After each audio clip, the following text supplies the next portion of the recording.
Both. See, stuff is defined as household articles considered as a group. Sometimes this stuff is no longer needed. Wait, no longer needed? That can't be right. Because remember those jobs you were looking for? Those are really needed, and they're the stuff inside your stuff. Even inside that winter coat that moved with you to Phoenix.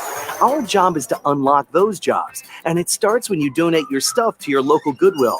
Here's how we do it. When you donate to Goodwill, we sell your stuff to provide job training for people right here in your community. So just by teaming up with Goodwill, you help create jobs. And isn't that worth parting with the leftover guitar from your 80s cover band? Goodwill. Donate stuff, create jobs. Find your nearest donation center at goodwill.org. A message from Goodwill and the Ad Council. Dear John, I was hoping it wouldn't come to this, but you've left me no choice. I'm leaving. Uncontrolled high blood pressure is really serious, and lately you seem to really not care. I've been there for you since day one, and I know you think I'm going to keep ticking. But no, my friend, I can quit whenever I want. Why can't we get back to the good times, when we were more active and ate more healthy foods, and you checked on me every once in a while? Is that too much to ask? I don't want to leave, but unless you stop ignoring me, what else am I supposed to do? Remember, when I quit, you quit. Sincerely, your heart. Listen to your heart. Don't let it quit on you. Doing the minimum to control your high blood pressure isn't doing enough. High blood pressure can lead to a stroke, heart attack, or death. Get your blood pressure to a healthy range before it's too late. Find out how at heart.org/blood pressure. Check, change, control. A message from the American Heart Association, the American Stroke Association, and the Ad Council. Hey, what's up, everybody? I'm Jason Derulo. I love that music connects to people all over the country. But unfortunately, so does something else. Childhood hunger. 15 million kids struggle with hunger right here in America. And yet, every year, billions of pounds of surplus food in the U.S. go to waste instead of going to the children in need. Feeding America is working to change this. Feeding America nationwide network of food banks rescues this surplus of food to help provide meals to families in virtually every community in the United States, including yours. But they just can't do this alone. Join me in the fight against hunger in America. For more information on what you can do to get involved, visit feedingamerica.org. That's feedingamerica.org. Together we can solve hunger. Together, we're feeding America. A message from Feeding America and the Ad Council.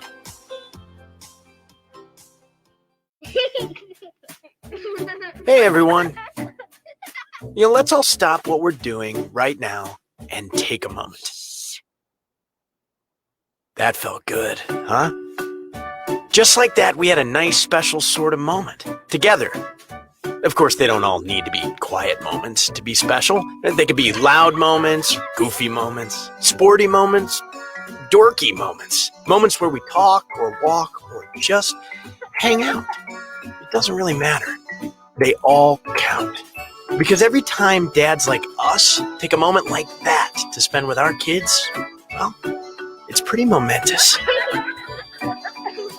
Sounds like somebody agrees.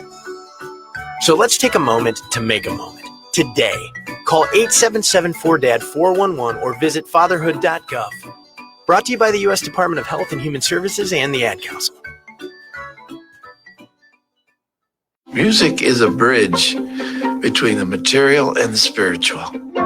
My name is Harvey Lauer, and I'm 82. As a blind person, you have to be aware that nobody can tell you what you can or can't do. You really have to try things. My folks got me a little radio in 1940, and that was the best Christmas present I ever got. When I was 11 years old is when I started to play music, play the piano, and then the accordion, and then the cello. My wife, who was also blind, was a good cook. When she died, that's when I started Meals on Wheels. America, let's do lunch. It's Meals on Wheels. 1 in 6 seniors faces the threat of hunger, and millions more live in isolation. Drop off a hot meal and say a quick hello. Volunteer for Meals on Wheels by donating your lunch break at americaletsdolunch.org. This message brought to you by Meals on Wheels America and the Ad Council. Do current market conditions have you nervous? Our experienced team of financial professionals at Heritage Harbor Financial Associates understands that no two investors are alike. We all have different goals, needs, and appetites for risk. That's why the one-size-fits-all approach does not work. especially when planning for retirement. At Heritage Harbor Financial Associates, we analyze your unique investment style so that you can work toward your individual retirement goals on your terms. Heritage Harbor Financial Associates can help you take steps to reach your retirement goals by providing a wide array of financial products to fit your needs, even for the risk adverse. Give us a call at 631-331-6599 to learn more or to set up an appointment with one of our financial professionals. You can also find us on the web at hhfa.org or on Facebook at facebook.com/hhfa.org. Our number again is 631-331-6599. That's 631-331-6599. Investments in stock, bonds, and mutual funds and variable annuities are not FDIC insured and are subject to fluctuation in value and market risk, including loss of principal. Heritage Harbor Financial Associates offers securities through AXA Advisors LLC, New York, New York. Member FINRA, SIPC. Annuity and insurance products offered through AXA Network LLC. Be fearless at MMA Long Island and Seituha Karate. Located at 28 Colt Court in Ronkonkoma, MMA Long Island is the martial arts school for you if you want to learn combat-proven techniques, build confidence, discipline, and self-esteem while learning real martial arts to fight back against bullies, predators, and peer pressure. MMA Long Island offers group and private lessons for all ages and levels in traditional Goju-Ryu Karate, MMA, and self-defense. MMA Long Island is one of Long Island's most affordable martial arts schools. There are no promotion, belt, or membership fees, and family discounts are available. All classes are taught by 7th degree black belt Sensei John Benedict with over 30 years teaching experience. So whether you want to get in the ring or protect yourself and your family, MMA Long Island can help you reach your goals. Visit MMALongIsland.com. That's MMALongIsland.com or call or text 516-381-9660. That's 516-381-9660. Edward Lehman has been a trusted insurance advisor for over 16 years with insurance solutions for auto, home, commercial, life, and retirement. He's located at 54 Sunnyside Boulevard, Suite H in Plainview. That's just 1,000 feet south of 495. Local agent, local advice. The time to think about insurance is before you need it. So do yourself a favor and before you pay your next insurance bill, give Ed and his team a call, 516-935-3900, or visit him online at www.allstate.com/EL. Edward H. Lehman Insurance is your trusted insurance advisor. Ranger Station, Ranger speaking. Hi, I'd like to report a bear hug. Uh-huh, okay. Well, we were building a bonfire, and I saw some, dry brush and leaves around, so, I said to move the bonfire somewhere else, and out of nowhere, Smokey Bear shows up and hugs me. So you noticed some wildfire hazards and moved your bonfire to a safer location. Yeah. Yeah, that's Smokey, all right. He likes it when people help prevent wildfires. It hits him close to home. Not everybody gets the hug, my friend. So that's pretty special to get a hug from Smokey Bear. So it was him. Hey, guys, I told you it was Smokey. Okay, well, congratulations, my friend. And thanks for calling. There are many ways to prevent a wildfire. Learn how you can do your part at SmokeyBear.com. Only you can prevent wildfires. Sponsored by the U.S. Forest Service, Ad Council, and your state forester. Hope you enjoyed your meal. And I just want to say, he's lucky to have a brother like you. Lucky? Caring for my brother is far from easy. Waking up every day, lifting him from the bed to the wheelchair to the car to get him to therapy on time, it's no small task between the doctors and the diagnosis, but nothing can disable this love. This is my big brother, my hero. He's part of me, like my arms and legs, so I'll be his. See, there's no time for tired. This starts again tomorrow. He'll be waiting for me. I wake up for him. I know he needs me, but I'm the lucky one, even though I need help now and then. If you're caring for a loved one, visit aarp.org/caregiving for care guides and community, or call 877-333-5885. Caregiving Resource Center. Support for your strength. Brought to you by AARP and the Ad Council.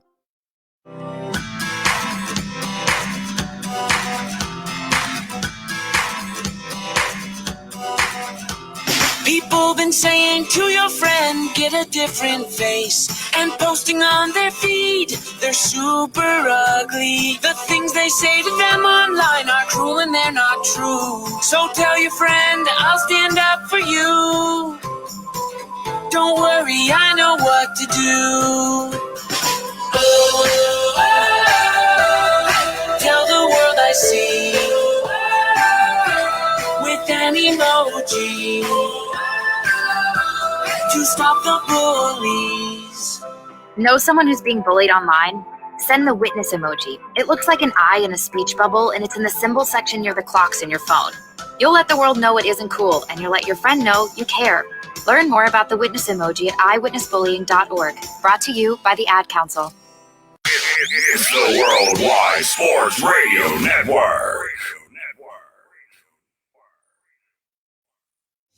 Great moments are born from great opportunity. And that's what you have here. That's what you've earned here tonight. Forget about the crowds, the size of the school, their fancy uniforms, and remember what got you here. If you put your effort and concentration into playing to your potential, to be the best that you can be, I don't care what the scoreboard says at the end of the game, in my book, we're going to be winners. On this team, we tear ourselves and everyone else around us to pieces for that inch. We claw with our fingernails for that inch because we know when we add up all those inches, that's going to make the difference between winning and losing.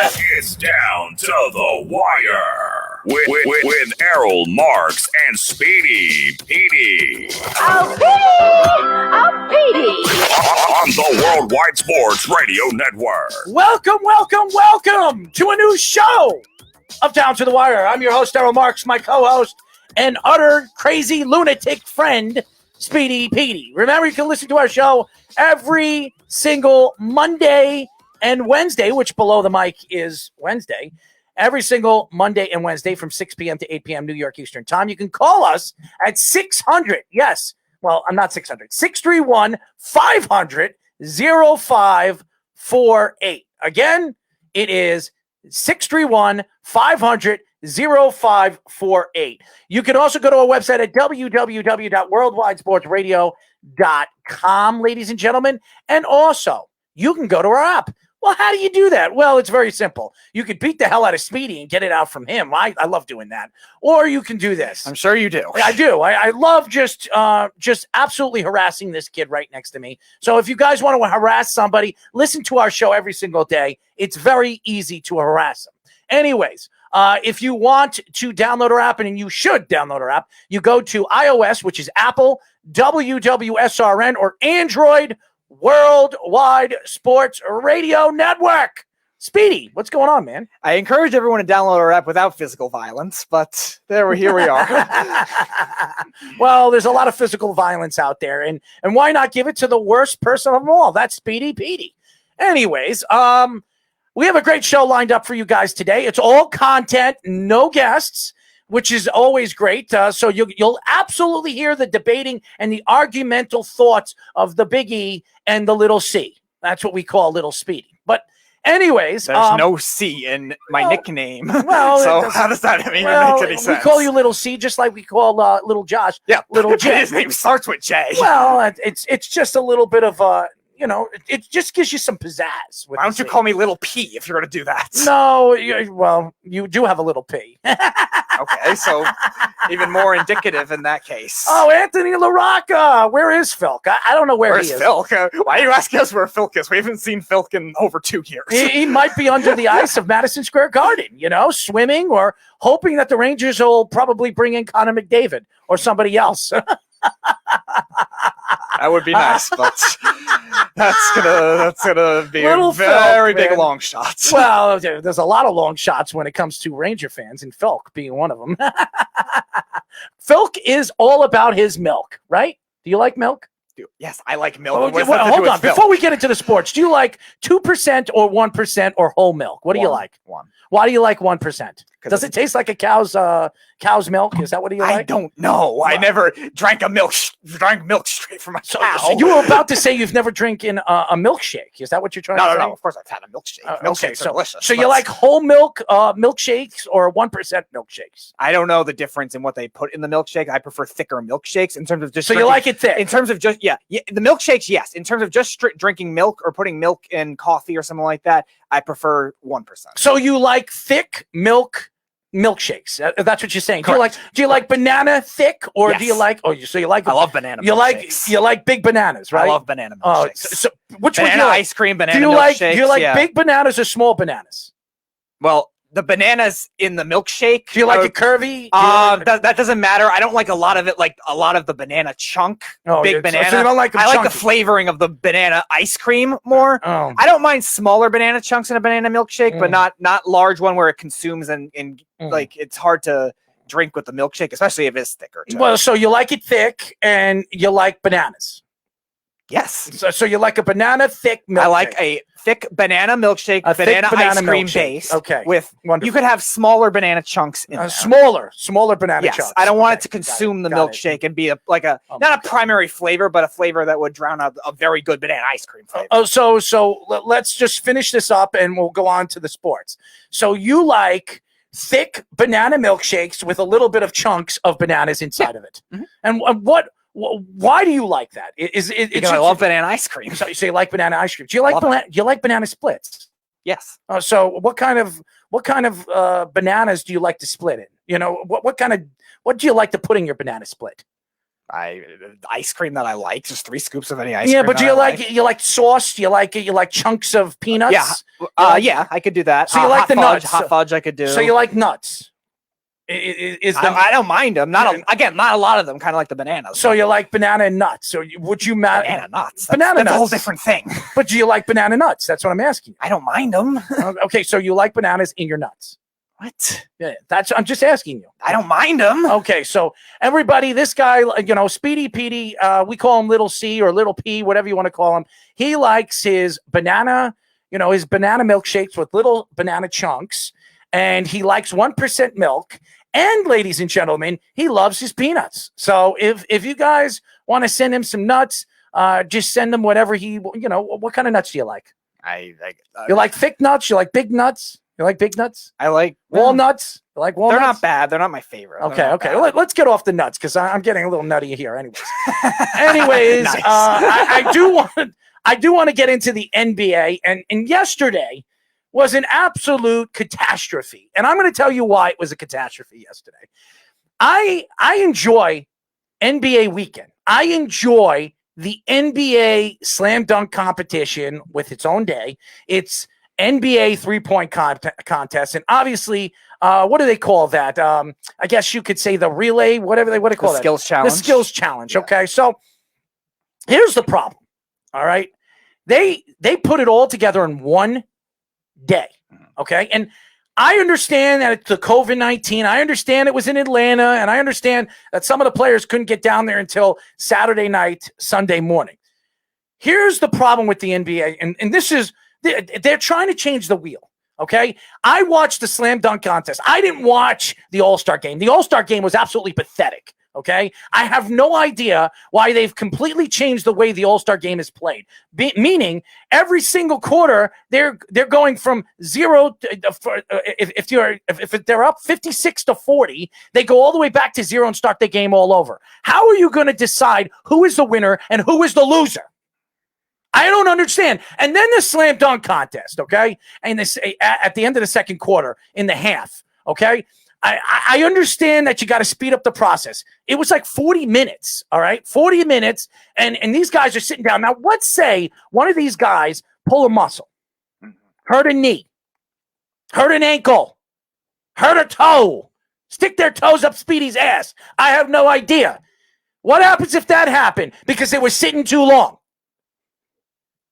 That's what, and what is the NBA going to say if that happened? Now you look at the slam dunk contest. You had Anthony Simon. You had Obi Toppin, and who's the other kid? Cassius Stanley, who I believe had the best dunk out of all three of them in the first round. All right. Now, I understand they're favorites, and I understood that the judges really wanted Obi Toppin to win.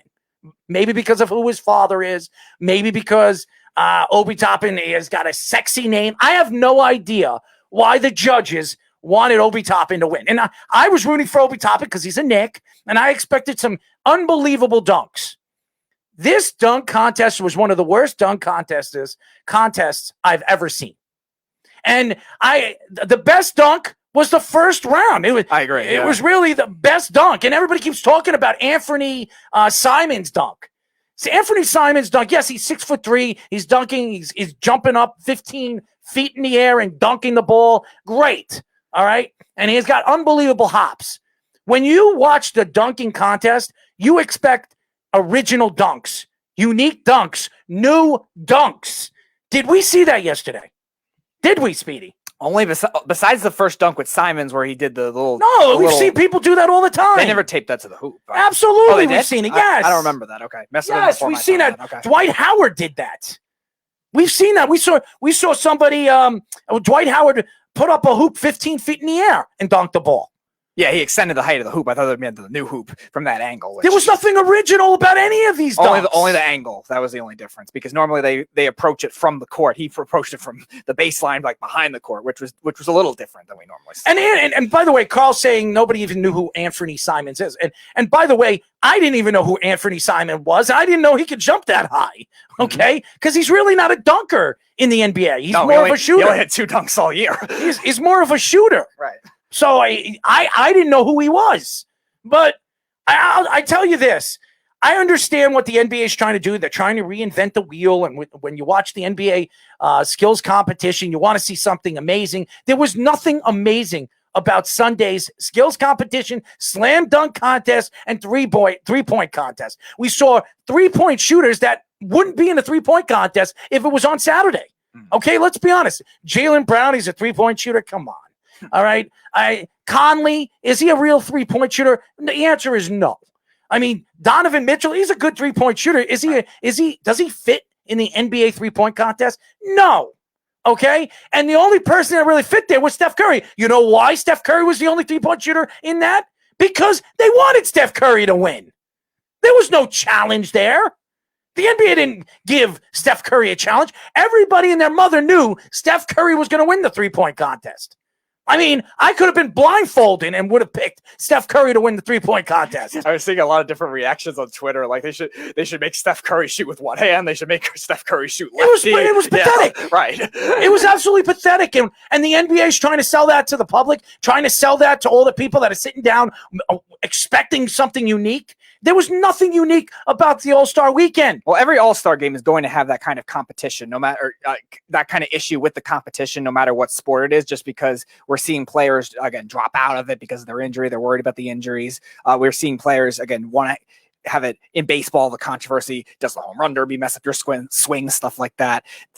As a result, the field kind of gets diminished as a result. We definitely saw that with the dunk contest where Obi Toppin's really a flashy dunker, no doubt about that. But again, not a lot of people are going to follow him as closely because he's a rookie, and so is Cassius Stanley. Simons is, I think, a third-year player. So again, not a lot of people know who they are. They're losing a lot with the namesake, and again, baseball has that same problem. Hockey, I think, has that same problem in certain skills competitions. And again, that's just a problem that modern sports have, unfortunately. I mean, Steph Curry is obnoxious. He really is. In the All-Star game, he's shooting the 3-point shots. He's dancing. He's looking at Chris Webber, okay? Chris Webber. Like anybody gives a crap about what Chris Webber is going to do or how he's going to react to Steph Curry shooting a 3. I don't give a crap.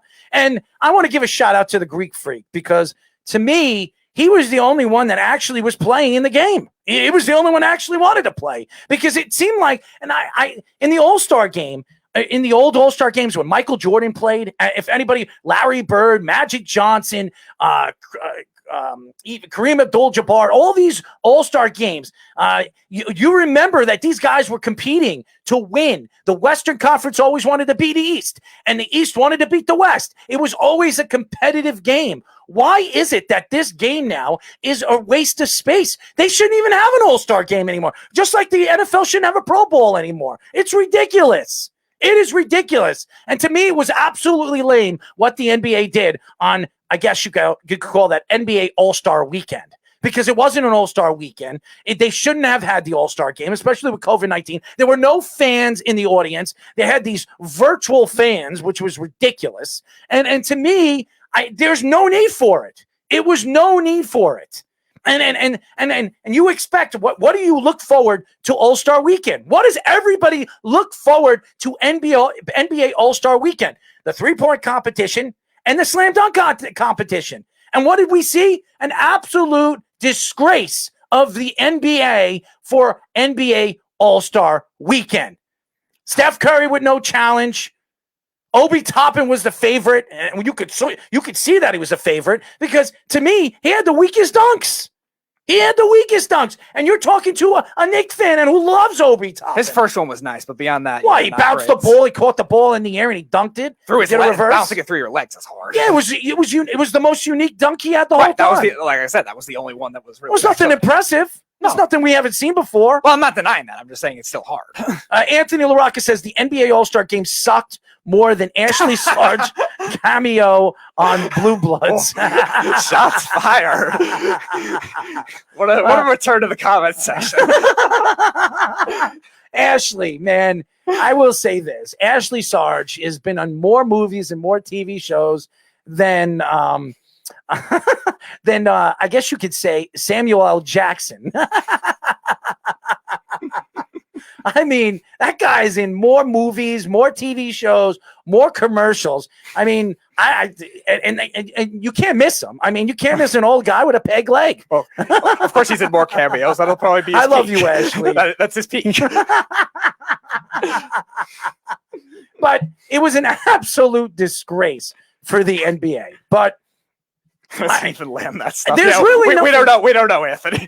Did you think the Greek Freak should have won the All-Star game MVP? Yeah, I mean every shot. I think that's to say something. I mean, it was a disgrace, but he was the only one that actually played. But well, yeah, of course. And that's all I really wanted to get into with the NBA All-Star game, because it was a disgrace, and the NBA should be ashamed of himself. And Adam Silver, who I think is the best commissioner in professional sports, that doesn't say much. It doesn't say much, because you have Roger Goodell, the biggest idiot, Gary Bettman, who doesn't know his ass from his tailbone, and then you have Rob Manfred, who probably doesn't know who's going to be pitching on opening day. Honestly, I think Manfred surpassed Bettman as the second worst at this point. I would say so too. I mean, Rob Manfred's an idiot, but yeah, I'm surprised he hasn't lost his job, and he'll probably lose his job in 2024 because I can't see any of the owners voting him back in because he's a complete moron. Anyways, I want to get into more of the NFL because Dak Prescott, who he has one more. The Cowboys have one more day to extend him. Franchise him or extend him, or he becomes an unrestricted free agent. And I'm telling you this right now. If the Cowboys sit back and think that they're going to get Russell Wilson and Russell Wilson is going to be traded to the Cowboys, they have the best chance of getting Russell Wilson, but it's not going to happen. It's not. Seattle's going to have to get a bunch of draft stock to obviously move on from Russell Wilson. And Dak Prescott's got to be moved into the trade. So why not franchise Dak or give him an extension on his contract, a 3 to 4 year deal? And if you want Russell Wilson or he becomes available, then you have a piece that you can trade him for. Now, my question is, how do you say that the Cowboys are the favorite when they're cash strapped, they need a lot on defense, and they don't have a lot of draft stock? Because, again, the Cowboys are going to have to trade away pieces to add Russell Wilson. Because he's under contract, you're going to have to give away a contract or two to get Russell Wilson. And they do have pieces that I think the Seattle Seahawks would love. And they have wide receivers. They have a legitimate 3 pair of wide receivers. But Seattle doesn't need wide receivers, though. Well, Seattle you say needs that. Defense. You say that right now. Line. You say that right now. DK Metcalf hasn't done it without Russell Wilson, has he? Has he? No, but when it comes to roster construction, that's really not their biggest issue right now. When it comes to building a team, you trade for a big time wide receiver. Maybe you get. Who do they have? Maybe you get a Cooper or somebody of that magnitude. You bring them to your team and then you trade them and you try to add more pieces to that team because that's what you're going to have to do. Unless you're trying to add a 3-way trade where Cooper goes to someone else in the deal, or that could happen. Or maybe they get Cooper and they trade Lockett or something like that. Like, okay, I can understand that. I'm just saying from a direct trade. Russell Wilson only picked the Russell Wilson only picked maybe 2 or 3 teams that he wants to play for. Right, and so why would they trade him to a team that he doesn't want to play for? Well, no, of course they're not going to do that. But I'm saying in terms of the 4 4 teams that he wanted to trade for. The Seahawks, if they're going to try to trade him, they're going to either want to get a lot of draft picks or they're going to want to get a lot of defense to help him out. The Seahawks and the Cowboys have very similar strengths and weaknesses right now, so I don't think that makes sense. Plus, both the Cowboys are very cash strapped, and Seattle, while they're not really cash strapped, they're still not in the greatest money situation. There's a lot of teams not in the greatest money situation. All the teams that are in the greatest money situation are some of the worst teams in the NFL. Oh yeah, I mean seriously, the Jets being one of them, and I know because I'm a Jet fan. Jacksonville, another team, the number 1 team. So you're looking at obviously Russell Wilson, where everybody keeps talking about where does Russ want to go, where could Russ go if he becomes available. I don't think he's going to become available. And if he does become available, why not sign Dak Prescott? Give him the extension. Give him the 3-4 year deal worth about $33 million a year. He is still, to me, a top 12, top 13 quarterback. He is. Go look at his numbers the last 4 years. He has been one of the best quarterbacks in the league. There's no question. Yeah, if you want to say that his yards per throw and his touchdown radius comes in the fourth quarter when the game is practically over, that's fine. That's not his fault. That's not his fault. His team stinks. Yeah, that's not his fault. He's playing in shootouts all the time. It's not that. It's not his fault. Terrible. It's not his fault that his coach right now is absolutely overrated and he stinks. Mike McCarthy. Okay, so Mike McCarthy doesn't coach the defense. It doesn't matter. He coaches the offense, and to me, the guy's a complete moron. It's all about the quarterbacks that he's been coaching. You're going to tell me when you look at Rodgers and you look at Brett Favre, two of the top 10 best quarterbacks in NFL history. No, they didn't need Mike McCarthy. We're not saying that. But Dak Prescott's done it without Mike McCarthy. Not to the level that he was doing this season. What are you talking about? Yes, he was. The pace he was on for the first 5 games. He played 4 games, 4.5 games. And his pace was never better than when it was the first 4 years of his career. Really? Because the year before that, he threw almost 5,000 yards. He threw 4,560-something yards. He had a great season the year before that. He had a great first half, and then he kind of leveled out, and then he played better in certain games, but he wasn't having... Is Russell Wilson that much better than Dak Prescott? Honestly. Yes, I would say so. How? Russell Wilson's the top 3 quarterback. Okay, so you think Russell Wilson is a top 3 quarterback. That's fine. Dak's probably top 10. Now, let me ask you a question. What makes Russell Wilson a top 3 quarterback? Bigger arm, better play extender, makes a bit better variety of throws. Was he the reason why Seattle won the Super Bowl when they won it? Not at the time, no. Okay, so what has Russell Wilson done since then? Right, but we're not comparing 2013. If you want to compare, I'm just asking you, right, what is he? Are we comparing 2013 Russell Wilson to now Dak Prescott? I'm looking at Russell Wilson now, and you saw him in the playoffs this past year. And because he doesn't have an offensive line, he's crying the river right now. Doesn't have an offensive line, and he's making excuses. If you're a great quarterback and you're a top quarterback right now in the league, you shouldn't be complaining. You should go out there and play as hard as you possibly can.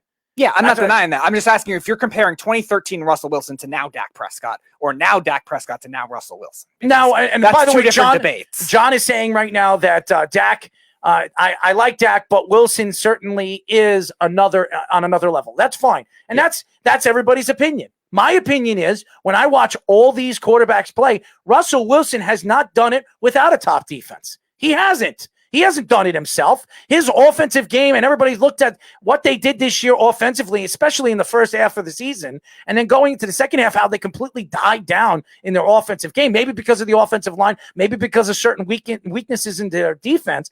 Russell Wilson, you're the best player on the team. You have to produce. If you want to win a championship, you look at Tom Brady, and I am not a Tom Brady fan. Everybody knows I am not a Tom Brady fan. You don't say. When Tom Brady needed to make a play in the playoffs, he made the play. Did he not? Mm-hmm. Did he not? He did. Okay. Russell Wilson, when he needed to make the play, did he make the play? The answer is no. But again, okay? that was really his first bad playoff dud, though, that you could say was completely on him, though. Because before that, I mean, they lost 32 years old. He's still an elite quarterback. Dak Prescott, to me, I'm not saying that he's better than Russell Wilson. And I think people have to go over what I'm trying to say here. I'm not saying that Dak is better than Russ. But here's the thing. Dak has played on worse teams, worse defenses, worse offensive lines, because the offensive line is old, okay? It's an old, decrepit offensive line, okay? And Dak has done more with a bad team than Russell Wilson has. Am I right or wrong? Maybe, but again, you're judging only certain extents where Seattle was a differently built team than they were in years past, where they didn't have the defense, and Dallas doesn't have the defense either. So I think in terms of team construction, they're kind of canceling out in a sense. Now, in terms of what Russell Wilson had in the past, he had a great defense, but he also didn't have the receivers at that time. Who was the best receiver? Doug Baldwin? I mean, that's I'm just saying that if you look at what Dak Prescott has played with, and you look at the teams that he has played on, and then you try to compare and contrast the teams that Russell Wilson has played on, Russell Wilson's had more talent. He has. You can argue your points that he has. Now, that doesn't mean that Dak isn't better than Russ. Here's the thing. In a big game with less talent around you, who would I pick? Would I trust Dak Prescott or will I trust Russell Wilson? The answer is, from what I've seen in the last couple of years, I would trust Dak Prescott with less talent than Russell Wilson. But how do you judge that with just by what I've seen? Team talent or less talent around him offensively? Because there's a difference there. Less talent, period. Less talent, period. Look at what Dak Prescott has played with over the years, okay? Besides this year, because Dak really didn't have a season because he played 4 games, okay? So let's not count this year. Let's count the last 2 years before that. And you look at the talent that he has had around him, with the injuries that he's had, the offensive line woes, Dak Prescott practically got his team into the playoffs every single year and actually won a couple of playoff games with a team that everybody couldn't stand their coach, their offensive coordinator, and their defense. Nobody's saying Dak's not good, but Russell Wilson also again, I'm not saying that too. Speedy, you can argue your points on Russell Wilson. Anybody would argue Russell Wilson. So you sitting here and arguing Russell Wilson, I should smack you in the head because anybody would sit here and argue Russell Wilson. Okay? I am arguing that Dak Prescott has won with less than Russell Wilson has. Russell Wilson has had more over the years, and that's why Russell Wilson has a Super Bowl, okay? And you look at Dak, look at the team that he has had around him. Look at the players. Look at the coaches he's had around him. You can argue your point that Russell Wilson has one of the best coaches in the NFL. Okay, but also what you have to judge is the offensive coordinators. You have to judge the receivers he had in different points in his career. Yes, Dak, his rookie year, I give him a lot of credit because he did not have a lot of great receivers at that time. His best receiver was Cole Beasley because Des Bryant struggled badly that year with Dak. But Russell Wilson in the beginning of his career had scrap heap guys, Doug Baldwin, Jermaine Kearse, Ricardo Lockett. Who are these guys? I mean, they're not great either. He had a great running game. He had Marshawn Lynch. He had Marshawn Lynch for the first 2 years. Oh, get out of here. He had Marshawn Lynch, the best, to me, at that point, he was the best running back in the NFL or second best running back in all of football. Okay. And when you have a beast of a man that can run through lines, you can dominate. We've seen that over and over and over again. Great running games in the playoffs and great defense wins championships. Why do you think Tampa won the Super Bowl this year? I wonder. Maybe because of Leonard Fournette running the ball the way he did in the Super Bowl and throughout the playoffs, and their defense, the dominating defense that they had, especially against the Green Bay Packers. But has Dallas's running game ever been a bad liability that's held them back, though, in Dak's tenure outside of this year? All I'm saying is, how much better is Russell Wilson than Dak Prescott? And the answer is maybe a little bit. That's my argument here. I don't know if adding Russell Wilson to the Cowboys, that solidifies them to win a Super Bowl. That we agree on, because I think the Seahawks are in a very similar situation. So why not keep Dak Prescott? They should. We're agreeing with that sense. Dallas should not trade draft stock to just upgrade a quarterback. They're already upgraded a position. A 33-year-old guy for a 23-year-old guy. A 24-year-old 27 or something. But is he 27? Yeah, 2016 draft. He's older now, but he's still young. Right, they have other issues to deal with than trying to get another quarterback in there and wasting draft stock to do that, because Russell Wilson is still enough of an upgrade where they're going to have to trade Dak Prescott and probably second, third round picks in order to do it, and probably some other players that they already are good on that team, when the Cowboys have a lot of holes in their roster, as do the Seahawks. It doesn't make sense for either side for them to just flip-flop quarterbacks, because Seattle's trying to get the best value they can get back for Russell Wilson if they're going to trade him. They're not trading him. I don't think they are either, but I'm saying if they're going to trade him, they're going to have to try to get the best value imaginable and try to fill other holes on their team where they might not be able to get that type of quarterback. And the Cowboys, outside of their linebackers, really don't have a lot of talent on that defense. And John was saying, do you have any concerns about Dak's health? No, I don't. Because if you look at what Dak has gone through his whole career, from college football, look, he lost his mom his senior year of college. He went into the NFL draft. He was a 4th-round draft pick.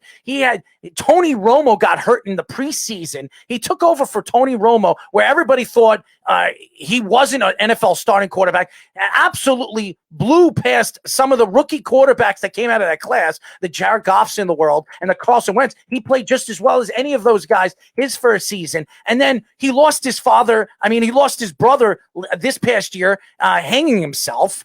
Committing suicide, all the trials and tribulations, and then he hurt his ankle the way he did, where it could be career threatening. So if there's anybody that can get through this, it's Dak Prescott. That's what I love about the guy. The guy has been through so many things in such a short time, and he's still succeeded as far as he has as an NFL quarterback. And he's still the leader of the Dallas Cowboys when every single Cowboy fan was practically throwing his head out there. I mean, seriously. I feel bad for the guy. Nobody said they were the brightest fan base. Well, it has nothing to do with brightness. And by the way, Speedy, you're a Giant fan, so I know you hate the Cowboys. So I wouldn't. Yeah, but I don't hate Dak. I wouldn't take any information. I actually wanted the Giants to draft Dak in that draft because I had him as one of my sleepers that year. I think Dak Prescott doesn't get enough respect. I really don't. That's my argument here. When you're trying to compare and contrast Russell Wilson to Dak Prescott, I look at Russell Wilson having more, Dak having less. Dak's been through so many different things and trials and tribulations. And by the way, he's had 2 coaches in his career in the 4 or 5 years that he's played. And how many coaches has Russell Wilson had? He's had 1. He's had 1.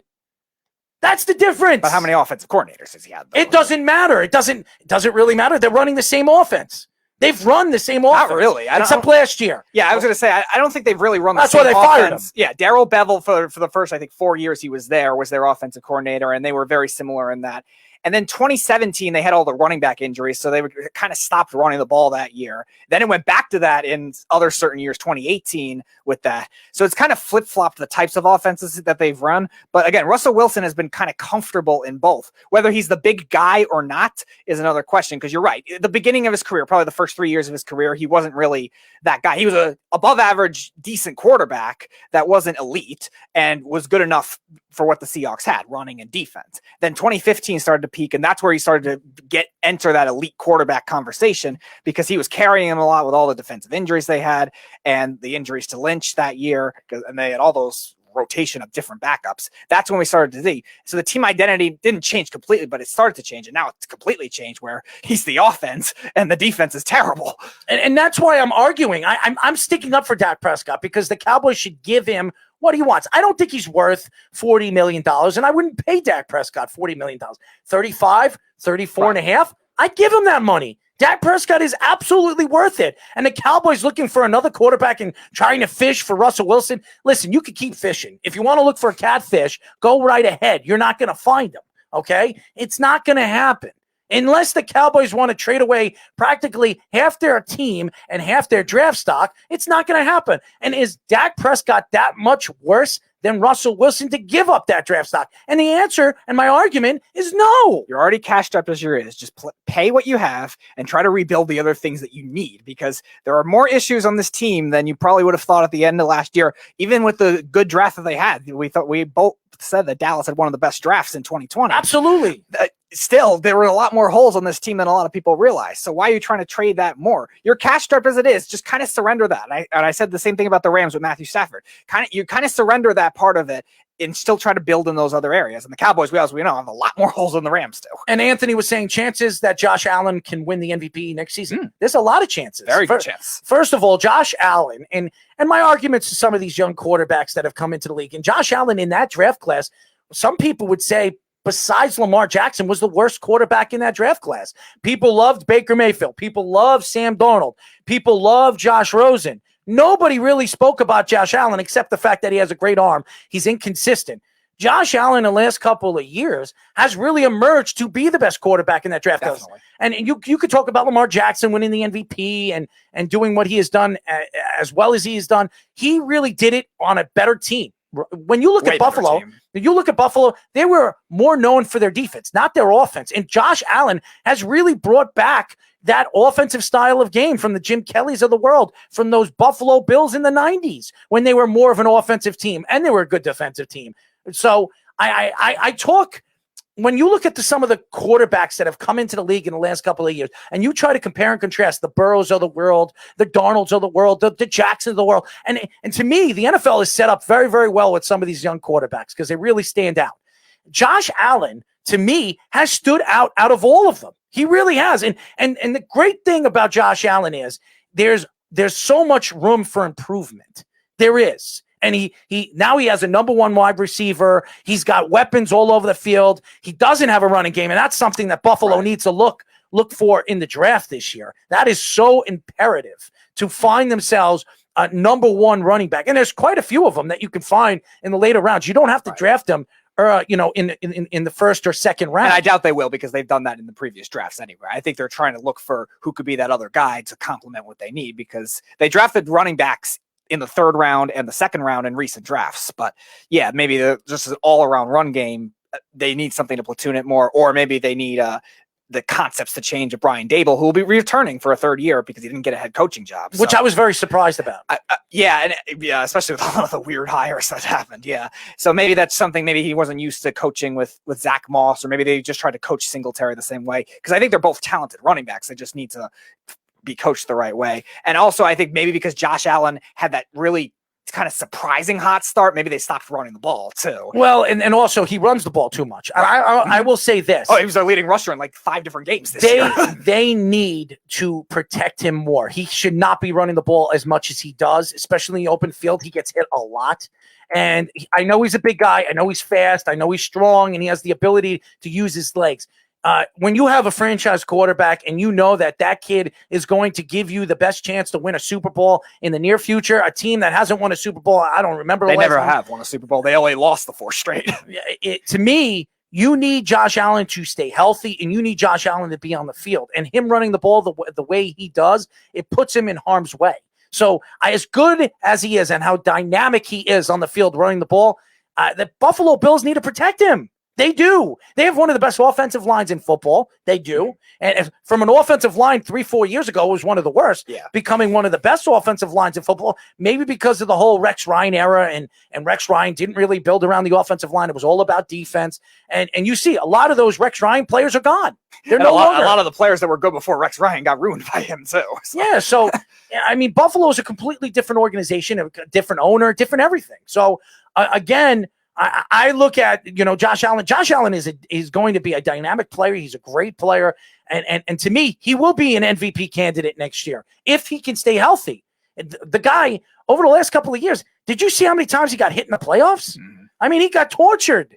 The game that they lost in the AFC title game against the Kansas City Chiefs, how many times do we see Josh Allen get killed? Both those tackles were terrible in that game. I mean, he got killed against to me, a Kansas City Chiefs team that's defensively overrated. Even the Ravens pounded him a lot too. As everybody knows, I don't like Steve Spagnuolo, but yeah, we know. We're not arguing that again, but okay. But again, the quarterbacks, the young quarterbacks, the youthful quarterbacks, and this quarterback class, and I will say this, I'm going to say it again. Justin Fields, Zach Wilson, Trevor Lawrence, Trey Lance. You're talking about, and if you want to put a Mac in there, you could put Mac Jones in there too.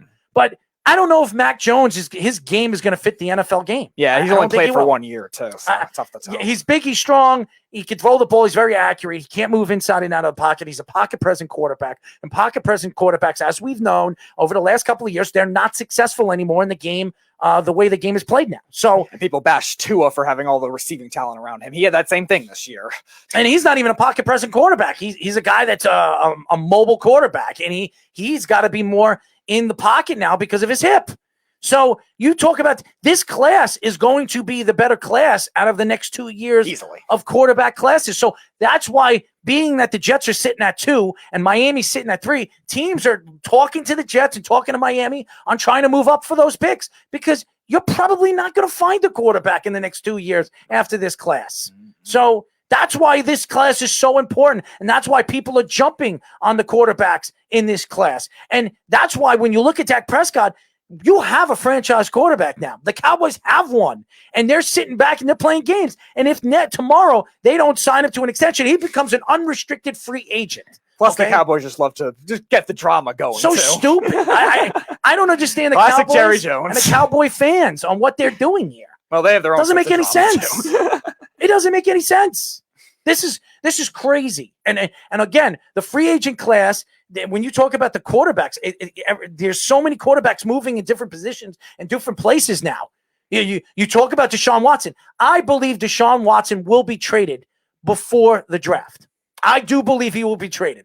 I don't know where he's going. And right now, the only two teams that really stand out now, it's the Bears and the Jets. Because I don't think Miami, everything that I've heard and everything that I've read, Miami's going to stick with Tua. Mm-hmm. And the reason why is because the fans love him. He's got the #1 jersey sale this year. And you can't move away from a guy that you drafted so early last year in the draft and give up on him. Let's see this trade. If he goes to the Bears, battle of two front offices, who will be worse? To me, it's crazy. It's crazy. I know a lot of Jet fans are saying, well, Sam Darnold's done. Sam Darnold's done. I listened to Weapons Hot yesterday. Okay. I've heard enough of it. And I understand why CJ and Kevin and even Jimmy, they don't want Sam Darnold there anymore. Sam Darnold is a quarterback that has been put in a position to fail.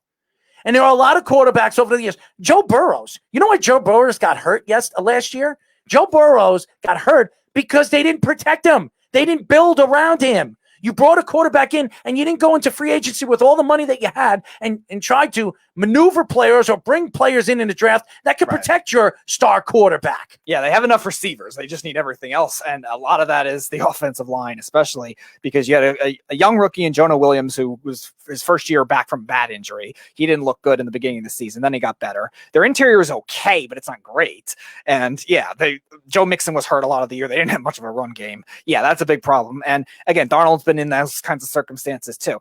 I understand your notion to want to get rid of Darnold because of the. I never said I want to get rid of him. Not you. I'm saying for Weapons Hot people. I understand because of the prizes of this draft with Justin Fields and Trevor Lawrence and guys like that. I've always said the Jets should just take Fields, but you also don't want to sell short on Darnold either, where you want to make it open. And Joe Douglas done a good job so far with hiding that. But in terms of just trying to throw him like he's like the worst quarterback ever is another story. How do we know what he is? We don't even know what he is because they haven't put a team around him. They haven't put players around him. And that's my argument. You could talk about Josh Allen. You could talk about Lamar Jackson. All these guys, they've had players around them. Look at Lamar Jackson. One year they drafted Lamar Jackson. The next year in the first round, they drafted a wide receiver in Hollywood Brown. Yeah. Okay. So they're trying to build around him. With the Jets, what have they given Sam Darnold? And we talk about Josh Allen. Look what the Buffalo Bills have done for Josh Allen. Mm-hmm. Look what they did for him. They made a trade. They traded their #1 pick, which was a great move for both teams. Minnesota got Jefferson, and obviously we all know who Buffalo got. Mm-hmm. Okay? And both guys were Pro Bowl players this year. And again, what the Jets quarterback situation could come down to is which trade is bigger, surprisingly bigger in terms of what they could get in comparison to their expected value. Darnold, I think most likely is going to spawn a second-round pick from whatever team trades for him. 2nd and 4th. Yeah, something like that. Something like that. And I think if they do end up trading him, if that's where they go, and if they get something better than expected for that, they're going to pull the trigger on that. And the same thing with the 2nd overall pick. If you get an RG3-like trade for the 2nd-round pick, you're doing it, no matter who it is. As good as Fields is, I love Fields. As good as Lawrence is, if Jaguars surprise people and take Zach Wilson, like you were saying on the Weekend Crunch, like you were saying on that, if they surprise everyone and take Zach Wilson, Trevor Lawrence. But if you get that RG3 like haulback, you're not going to really ever refuse to do that either. So I think whichever trade is bigger in that scenario will decide that. So there's not going to be any answers right now, even if it does mean a Deshaun Watson or something like that. And again, if that does happen, and there is stories coming out that the Jacksonville Jaguars have interviewed Zach Wilson not once but twice. Out of the 5 interviews that they've had with quarterbacks, 2 of those interviews were with Zach Wilson. So what does that tell you? Well, Trevor Lawrence had the pro day, so they know what Trevor Lawrence could do and how he fits their offense. Zach Wilson hasn't had a pro day yet, and I guarantee you the Jacksonville Jaguars are going to want to have a separate private pro day for them to see Zach Wilson make all the throws. And if he makes all the throws and he is doing what they expect him to do as a quarterback, I wouldn't be surprised if Zach Wilson goes 1. I wouldn't. And I wouldn't be surprised if Zach Wilson could be the best quarterback in this class, as well as Justin Fields, as well as Trevor Lawrence. I still think Justin Fields is the best quarterback in this class. But again, depending on what teams and what offenses these players go to, that could change. Trevor Lawrence could fall to the Jets, just like Sam Darnold fell to the Jets a couple of years ago. Why? Because the scouts of the Jacksonville Jaguars would rather a guy like Zach Wilson or Justin Fields over a Trevor Lawrence. It's also tricky to tell because Urban Meyer has run so many different offenses during his coaching career between Utah and Florida and obviously recently with Ohio State that we don't know how which one is going to translate motion to the NFL, which concepts he's going to take in terms of building this roster, in terms of what style. Because again, sometimes it is obvious with guys like Cliff Kingsbury, who comes straight for college. He's running practically the same run and shoot type offense in Arizona. But Urban Meyer, who's been to so many different spots, we don't know what kind of offense that will be. And as a result, it wouldn't surprise me. Are you reading what Jeff said? Jeff says, what moronic take is this? Wilson ain't going 1. It's clearly Lawrence. Really? It's clearly? Go read the newspapers. Go check out what they're saying about Zach Wilson. They've interviewed Zach Wilson twice in the past week and a half. Yeah. Twice. And I'm not recommending they take Wilson. I'm not recommending it either. I'm not saying it either. But he did read something which was very interesting from Mike Florio, who is a good source. With NBC Sports. Who has come out insiders. Has come out and said that he wouldn't be surprised if Zach Wilson goes 1 to the Jacksonville Jaguars. Plus, it's the Jaguars. They've done weird things. So you can't put it past them. I'm not saying that it will happen, but I'm also saying that these stories that are coming out are true stories. And we have seen that. Who would have thought that Baker Mayfield was going to be drafted by the Browns? Right. Mm-hmm. And Sam Darnold was easily the best quarterback in that class. How everybody was saying that Sam Darnold was a no-brain number 1 pick. And he went 3. He didn't even go 2 to the Giants. Saquon Barkley went 2. Right. And also, remember, the thought at that time was Baker Mayfield was a first-round pick, but only because he won the Heisman. It wasn't like he was this highly touted prospect before that. We knew about Darnold. We knew about Allen. We knew about Rosen, and obviously Lamar Jackson, who won a Heisman and then had a great season after that. So we knew about those guys. And again, the only reason it was Darnold, Rosen, and Allen kind of in that fight for the number 1 pick. And Rosen said he didn't want to go to Cleveland. And Darnold was really the guy after that because they didn't really like it. John says, gotta go, guys, but the Cowboys just signed Dak. Thank God. I think Cowboys should be excited about that. And Jeff from Tampa says, drafting Wilson will be the final straw in giving Meyer a heart attack. Well, if it's his decision, if it's his decision, it's his decision. And then maybe that'll be another problem. That's a good take. Urban Meyer Urban Meyer has another heart attack. Zach Wilson goes coach 1. of the Jaguars, this is going to be hard enough. But again, you're looking at the quarterback position and where these quarterbacks are going and why the quarterback position has become a take this year, where they're going to go, why they're asking out from their respectable teams. I'm very surprised that we haven't heard Aaron Rodgers. All we've heard with Aaron Rodgers the last couple of weeks is that he's in love and he's getting married. I mean, that's all we've heard with Aaron Rodgers. And that's what I love about the Green Bay Packers. As much as there's so much stir right now that Aaron Rodgers is not happy where he is, and I'm sure he's not. I think that this is going to be quiet. I don't think the Green Bay Packers are going to move on from Aaron Rodgers. And if they do, the only reason why is because they drafted a first-round pick like Jordan Love. Yeah, so again, it would have to be insane package for them to trade Aaron Rodgers off an MVP. What's insane to you?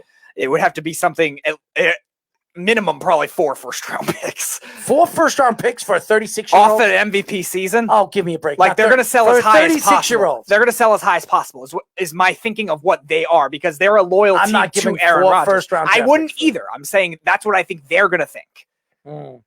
I'm reading Brockers. I'm reading a story right now. Rams, Michael Brockers hopes Seattle Seahawks trade Russell Wilson. You cross your fingers a little bit. Division trash talk. Because he doesn't want to play him. That's pretty much why. Well, they've actually been track record wise pretty good against Russell Wilson in their career. Even Brockers being He's not going to the draft. Cowboys now that Dak just got signed. Yeah, unless they're signing and training Dak, and which possibly could happen. Which I still don't think makes sense for either side, for either the Cowboys or the Seahawks. Even trading Dak or trading Russell Wilson, if one gets traded, not the other.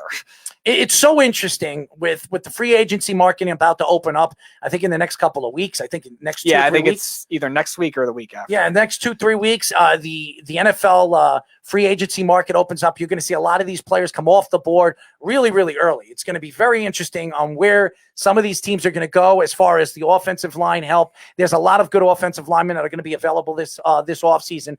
This is probably one of the best off seasons when it comes to offensive line help, especially interior. Yes, interior, and even with the offensive tackles that are going to be available this off season. And then you look at the wide receiving. There's actually wide receivers that are going to be available this year, and the running backs. There's a lot of good running backs and the defensive players. There are some good pass rushers that are going to be available, and Jadeveon Clowney being one of them. Where do you see Jadeveon Clowney going? Ooh, he's going to probably get another cheaper contract. So Texans? No, that'd be funny, but I doubt anyone's going to want to play for that team at this point. I could see that being a Buffalo type of signing, because Buffalo, I think, is going to... Do they have the money?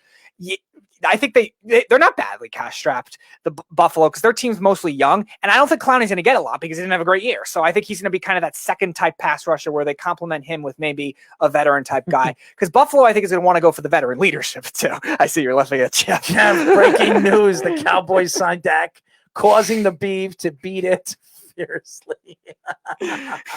Live beef cam. Oh my God, Jeff from Tampa. But it's crazy. It's going to be a good offseason for a lot of teams, especially the teams that have money to dabble with and play with, and especially the draft stock and the draft being the way it is, knowing that you can there are players that are going to be available in the 3rd and 4th and 5th round that didn't have much of a season this year because of COVID-19, where you can get a steal. You can get an absolute steal.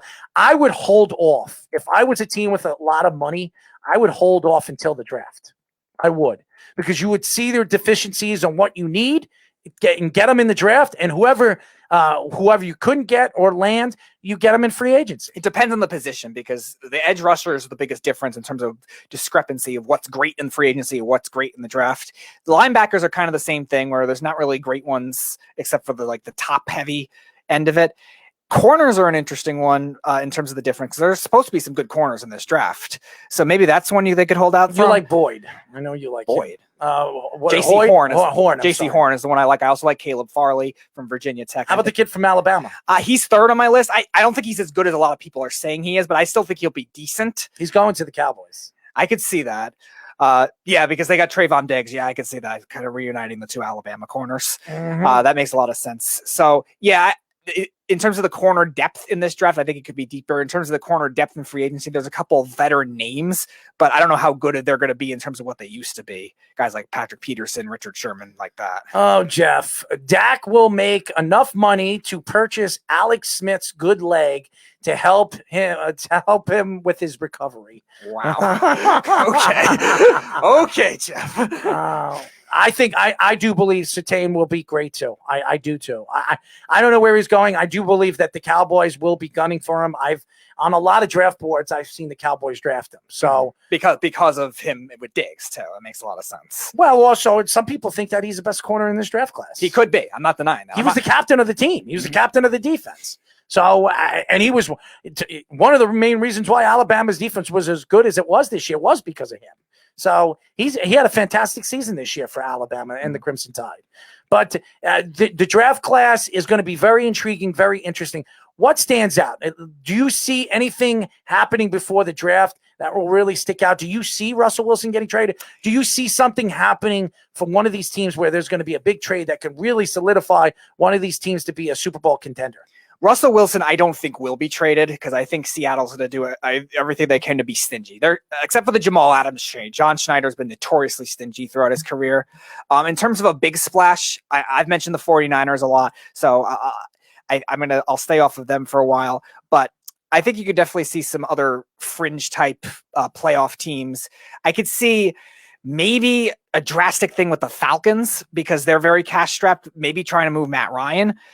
And maybe them, Julio Jones too, trying to package them together and getting a lot on defense, because they already draft number 4. So they could take the quarterback they want and maybe try to use that money to build on defense and free agency, and then draft Fields or something like that, or draft Wilson, and then try to trust their other young receivers, because their other young receivers played well. And Calvin Ridley, who had a down sophomore year, proved that he could be a number one receiver, playing better than Jones did last year. And to me, when you look at some of these teams and some of the deficiencies, I want to see the Bengals do something this offseason. I mean, Joe Burrows, he obviously tore his ACL, and losing Joe Burrows for a significant amount of time, he might not even start the season as the starting quarterback for the Bengals. You need to solidify that offensive line. There is a lot of interior linemen that are going to be available this offseason. That's a move that I want to see the Bengals do. I want to see them build around the quarterback. You heard Clarence, how he thinks that Joe Burrows is the next thing since sliced bread. Obviously, he's a Bengals fan, but I want to see some of these quarterbacks get protected, and I don't think a lot of these quarterbacks are getting protected enough.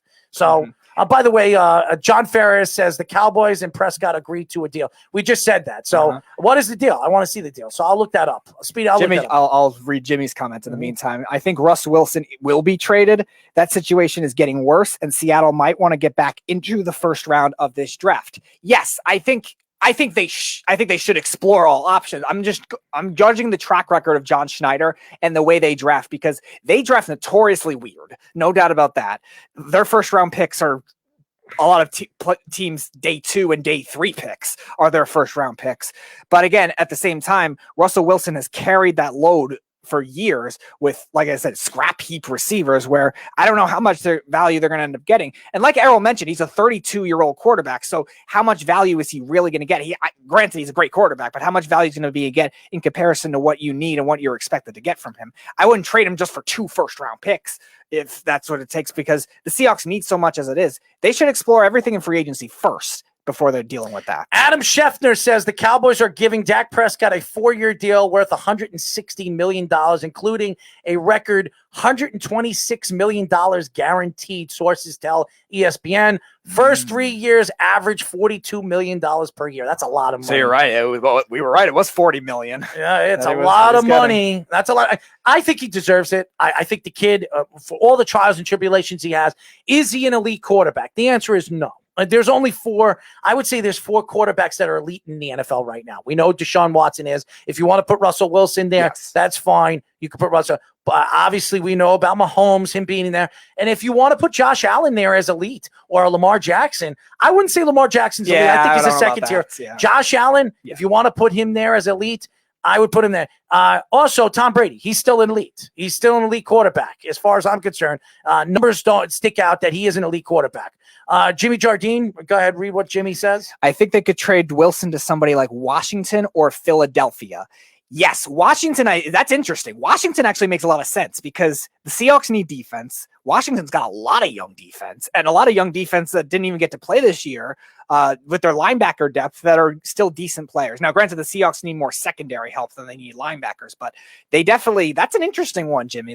I actually think sneaky good for Washington to look at, with all their draft stock's pretty normal, but with all the young defensive talent that they have and kind of an overload especially in that front, I could see something like that. I'm looking at what Jeff said, and Jeff, I mentioned what Dak is getting, and $125 million guaranteed. That's a lot of money. And contingency on a restraining order from the Cowboys, and I will say this, the Cowboys have always overpaid their players. Always. Go look at the players. Lawrence, a couple of years ago, what they paid for him. What did he do this year? Did nothing. Okay. He wasn't even their leading pass rusher. Okay. So we've seen it. We've saw Jalen Smith. They gave Jalen Smith a big time contract as a linebacker. Guy can't stay healthy, can't stay on the field. They overpaid him. So look at Amari Cooper. Amari Cooper's a great wide receiver. He's a good wide receiver. I think he's a borderline number 1. I would say he's a number 2, a great number 2. Amari Cooper is making more money. He's the second highest paid wide receiver in the NFL. Michael Thomas is only making more money than he is. So again, the Cowboys have always overpaid and outbid themselves. That's been the problem for the Cowboys. They've always outbid themselves. Well, yeah, they're also the flashy franchise. They want to go for all the big names all the time, and that's sometimes to an extent has held them back of terms of what they could be, because they're never really terrible for too long, but they're always like, they don't win the big games. They're always like the 8-8 jokes. Like they're always kind of that fringe sometimes because of that. Jeff says Wilson to the Bears is my guess. They are desperate for a QB. Now, why would Wilson go to the Bears when their offensive line is worse than Seattle's offensive line? It doesn't make sense. He's complaining right now. You might as well go to free agency or draft all offensive linemen. Oh, by the way, you've given up your 2 first-round draft picks for the next 2 years for a guy that, to me, is so overrated. He shouldn't be worth 2 first-round draft picks. But again, that's their thing. That was Seattle's thing. And Seattle is not a team, not an organization that gives away 2 first-round draft picks for a defensive player. That's what I was saying. They're notoriously stingy. That's why that Jamal Adams move shocked me when it happened. But again, if you want to deal with somebody who could be a front office where you could get a lot from, maybe it is the Bears. I mean, they've done weird things.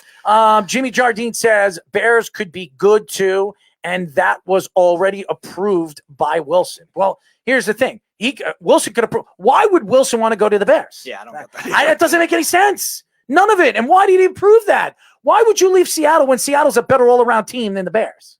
It doesn't make sense. Yeah, Jimmy says Bears are not a good fit roster-wise. Yeah, their talent is probably a little better than Seattle overall, but it's not great by any means, especially on offense. You're going to be losing Allen Robinson unless you franchise tag him. Yeah, they're losing it. David Montgomery's a nice running back, but, I mean, that doesn't really affect Russell Wilson because he's not really a pass catching back, and 2, what are the receivers like? I mean, who's your best target at that point? Probably Darnell Mooney, who's a second-year player. And why does he want to go to Chicago? I know he wants to go to a big market, and Chicago is a great big market to go to, but you're going to a team that's rebuilding. They're offensively, they're rebuilding. Their defense is mad good. It's a really good defense. But you might have to trade some of it to get Russell Wilson. Absolutely. You're going to have to move on from some of those defensive players because you're going to have to fit them into your salary cap.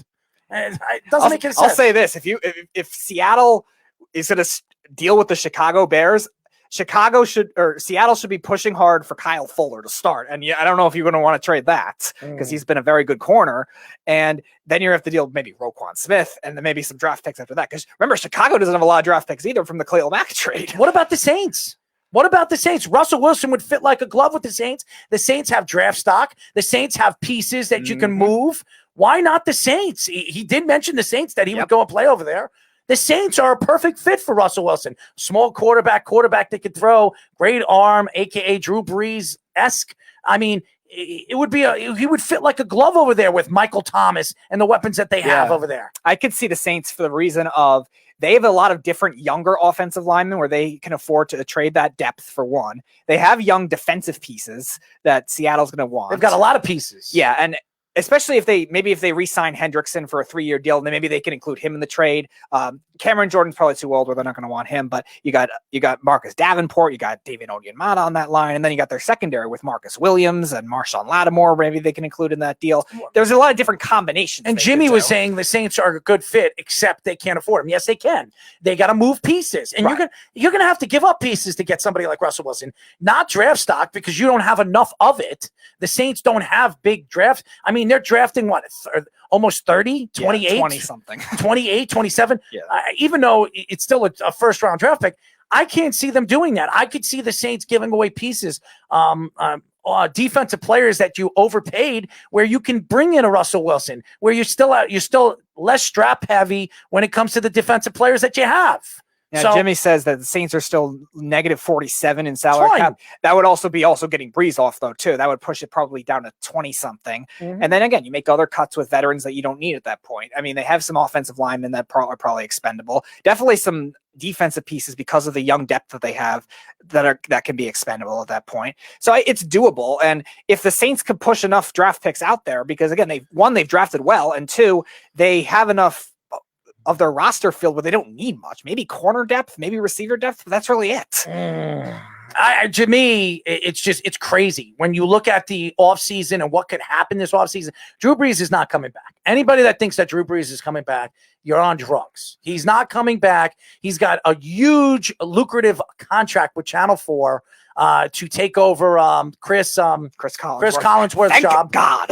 And now I think Drew Brees is done. You saw him in the playoffs. You saw him against Tom Brady. Him and Tom Brady had a terrible game. That was probably the worst quarterback second round we've ever seen. Yeah, they overhyped it, and then it was a battle. It was terrible. It was a battle of the defenses. It was absolutely horrendous. Both quarterbacks played like crap in that game. That was Tom Brady's worst game in the playoffs. I mean, it was horrendous. Drew Brees' worst game, too. Drew Brees' worst game in his career. Yeah. I think it was. Right, that's what I mean. I mean, it's horrendous. But again, you're talking, by the way, Jeff says the Saints are going to go with the Crab Leg King. Yeah, they might go with Jameis Winston. They're not going to win with Jameis Winston. They're not. They have a better chance of winning with an elite quarterback like Russell Wilson. You're going to have to give up a significant amount to get Russell Wilson. So thinking about where the contracts fill, trust me, I'm sure Seattle will figure out 2 or 3 players that they can take off their hands and add to Seattle's defense or offensive line help that they definitely need, where they can solidify their team for the better. Read what Jimmy said. Jimmy says the Saints are negative 44 right now after Brees' salary. They were more than negative 65 a couple of weeks ago. Okay, maybe in that case, it's going to be harder for them. But again, they can expend guys because they have a lot of talent on that roster. So I still think it's possible. All right, we have our first guest of the day, the Beef. What's going on, Beef? What's up, my friend? How are you? I'm sure you're happy, man. I'm sure finally the Cowboys make the move. Are you happy with the contract?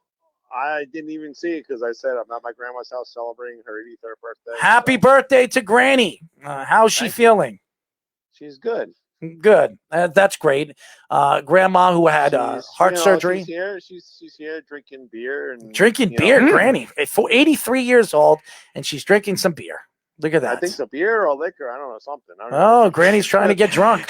She going to get lucky tonight? She's enjoying it.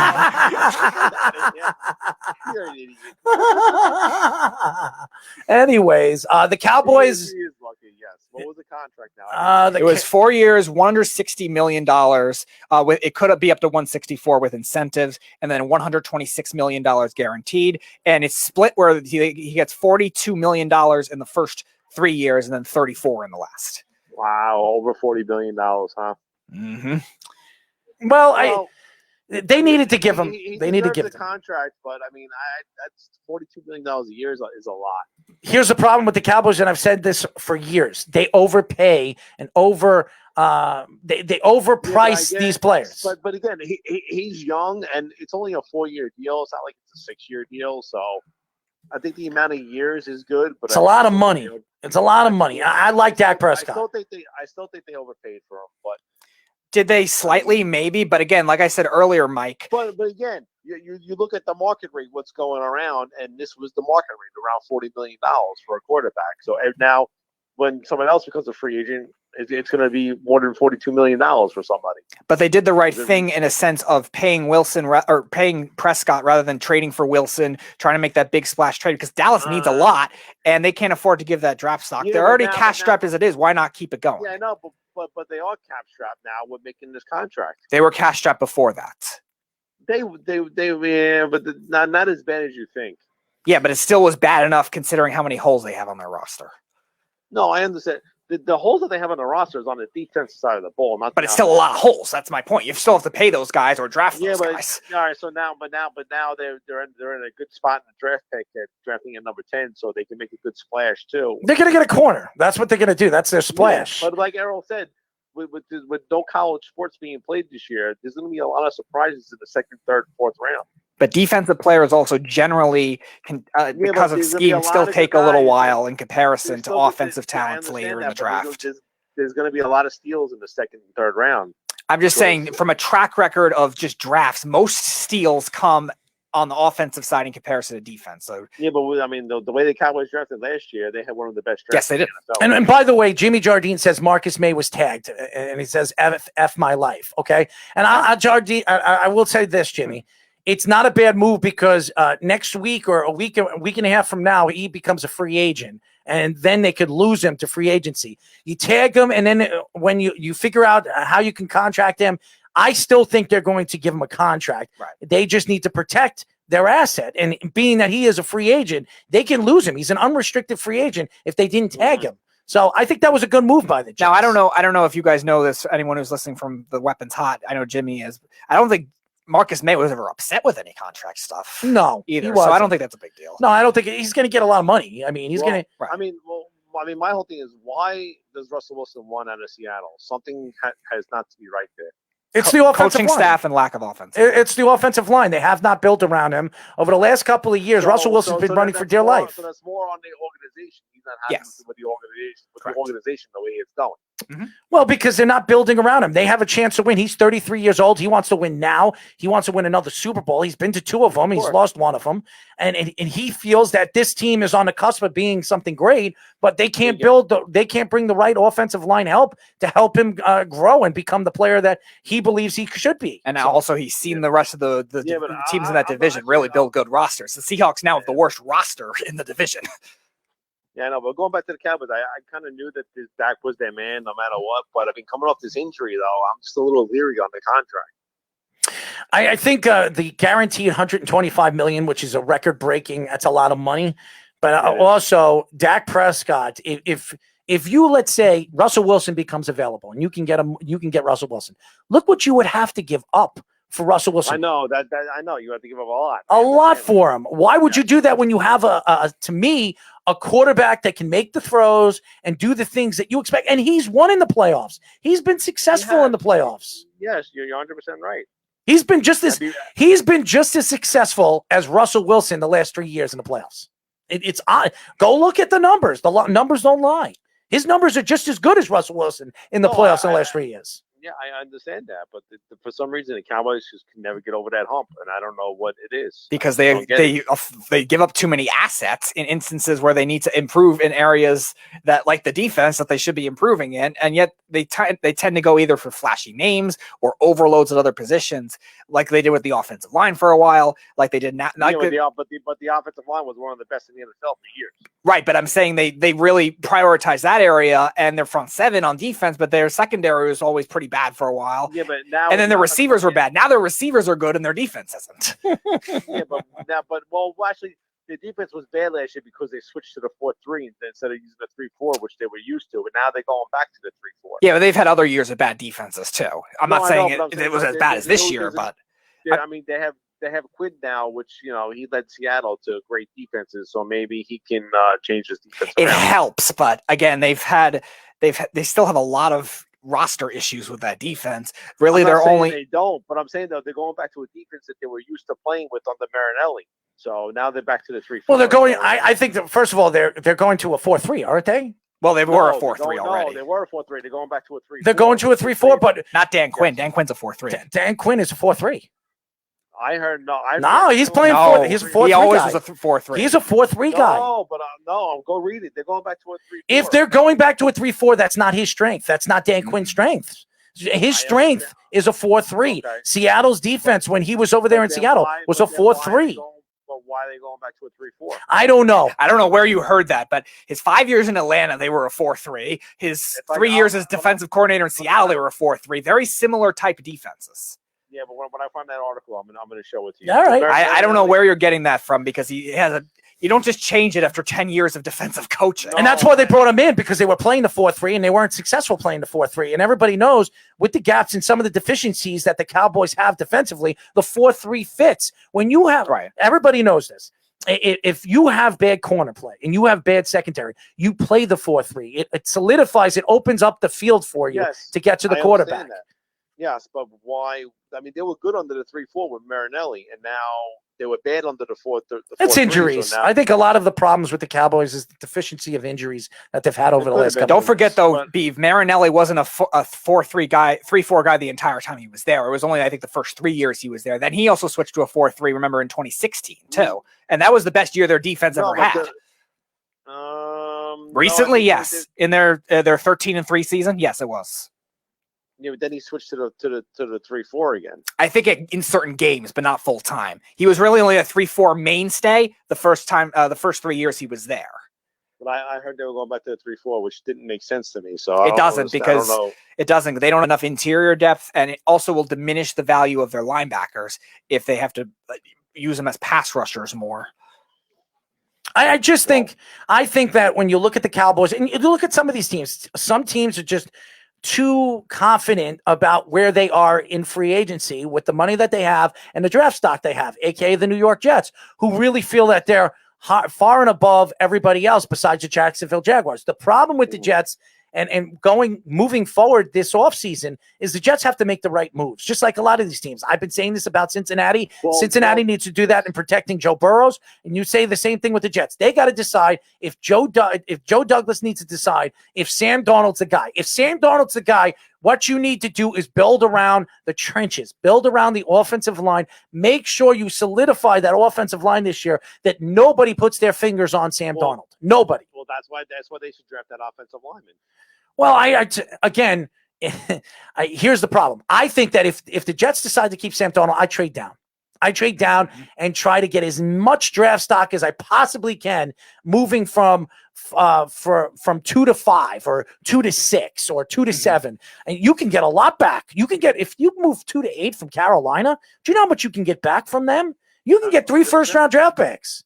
You can get 3 firsts for that. And you still have your 2 firsts this year and your 2 firsts next year. And you could get a top receiver. You could get a top corner with that pick too. I mean, there's depth for the Jets' needs in this draft. You can rebuild your team in one move from 2 to 8 with the blink of an eye. And that's what I think the Jets need to look at. They have to be absolute sure that Sam Darnold, they can't fix. If they believe they can fix him, if they believe they can fix this kid, which I believe they can, if you build a team around him, then you keep Sam and you trade down and solidify your team through the draft. Yeah, but I don't think you need to fix Sam. I think Sam is fine. You just need to build around him, like you said. Well, I think that would be involved. You need to fix him too. You need to fix him. Sam's also been with bad coaching, so that's the other end of that as well. But I don't think that. I think he knows that, and I think he knows that he had a bad coach and it wasn't the right bad coach. He was sticking up for him the whole friggin' year. I mean, I'll die with him. I'll ride. I mean, with how him. much of that was actually true? I don't care. I wouldn't say that. I tell you the truth. The guy stinks. Cuckoo eyes. What are you supposed to say about your coach? I've heard. How many times have we heard Aaron Rodgers speak up? How many times have we heard Drew Brees speak up? How many times have we heard all these quarterbacks, Ben Roethlisberger, speak up? Well, we've heard them He's all. probably the most outspoken. The only person that hasn't is Eli Manning and Sam Darnold. I mean, seriously. But Donald also, he's young. He's a kid. These guys are veterans like Breeze and Big Ben. Like they could say what they wanted at the career that they're at, that they had already. Well, there are still young quarterbacks that do it though too, and it's not just limited to veteran quarterbacks. Baker Mayfield did it his rookie year. But Sam's a kid. He's 22 years old. Baker Mayfield was a 23, and he made fun of Hugh Jackson.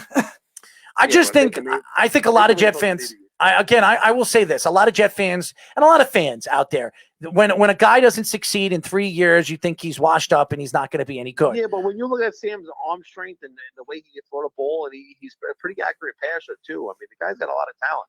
No question that he does. And Jimmy Jardine says we can resolve most of our issues in this draft without trading down. Maybe. I disagree.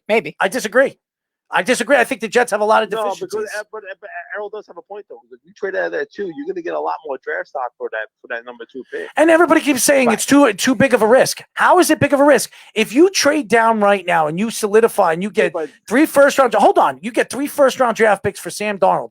If a quarterback becomes available next year, and Deshaun Watson, you can absolutely, maybe Deshaun Watson doesn't get traded this year. Maybe he sits out for the whole season. You could take that draft stock and get Deshaun Watson if Sam Darnold isn't the guy. And again, Jimmy, I think I understand where you're coming from because you don't want to take it. You don't want to take a chance on if Darnold steams out this year, struggles, and then the quarterback class is bad next year. I get it from that perspective, but if you're getting all that other draft stock from the other teams, it could make it work. I would only trade that number 2 pick if you get a Hall back, a big RG3 trade like Hall.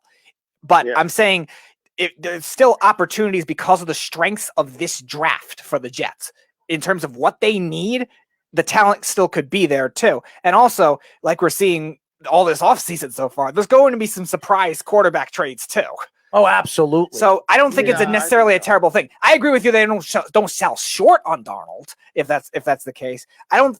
If you can get a haul back for the number 2 pick, though, it's not out of the realm of possibility. Now, if you get a haul back for Sam, take the haul back for Sam. If you get any team that gives you a first round pick, take it in a heartbeat. But yeah. But I'm going to say this before I go. But I mean, with Sam Darnold, if he's not your guy, then you stay at the number 2. You don't trade at number 2. I wouldn't either, but you have to leave all options open, is what I'm saying. I would just take Fields if I were the Jets, but they're not taking shit. Fields it's either Zach Wilson. This is what I'm hearing: Zach Wilson, Sam Darnold, or Deshaun Watson. That's what I'm hearing from the Jets, and what I've been reading. To me, if Deshaun Watson goes anywhere, it's going to be the Jets, and I think that's the only team that he's going to go to, and that's it. I think so too. I think with Miami, even though the Miami is a rumbling, I don't think Miami's moving off they're from a Tua. fringe one. Yeah, I don't think they're moving from Tua. I mean, if Sam Darnold's your guy, I mean, I don't know if you trade out of the 2 because you can also get a lot of draft pick and build around him that way also. But that's up to the Jets and see what they want to do. It also is up to what trade offers are going to be there, because even though teams could trade up, that doesn't mean the trade for the number 2 pick is going to be this massive haul. If you're only, let's say you're only getting one additional first round pick from a team like, we'll use Carolina, for example. Let's say they only give you number 8 and one other first round pick and a couple day 3 picks. How about you're Sam not doing that? How about Sam going to Carolina? I mean, seriously, you have Anderson there. Why not? Why not? Why not Sam Darnold going to Carolina? That could happen. They're not going to get the 8th pick, but they're not going to get the 8th pick for him. Yep. It's going to be very interesting to see what the Jets do. So I think Carolina would be a great fit for Sam Darnold. They could be. It really could, with Anderson being there and the team that they have over there, and they're more predominantly running than they are throwing because they have Christian McCaffrey there. So that would be perfect for Sam. And they have a pretty decent offensive line. Not a great. They have an okay offensive line. They're decent. Yep. And they just need a lot on defense. Yep. It's going to be very interesting. Beeve, thank you, man. Tell Grandma I said hi. I will. Thank you very much. Appreciate Absolutely. It. All right. Granny, Gran. Really? Yeah, I like Granny. Granny's good. She's 83 years old. She loves me, you know? Mm-hmm. So does your mom, you know? Oh, God. We're not going there. She does. She loves me. Oh, God. You don't believe that? Why? I don't know what I believe. She likes my Obi Toppin, you know? She likes Obi Toppin. I don't think she knows who Obi Toppin is. But she likes my Obi Toppin. And even if that was the case, no.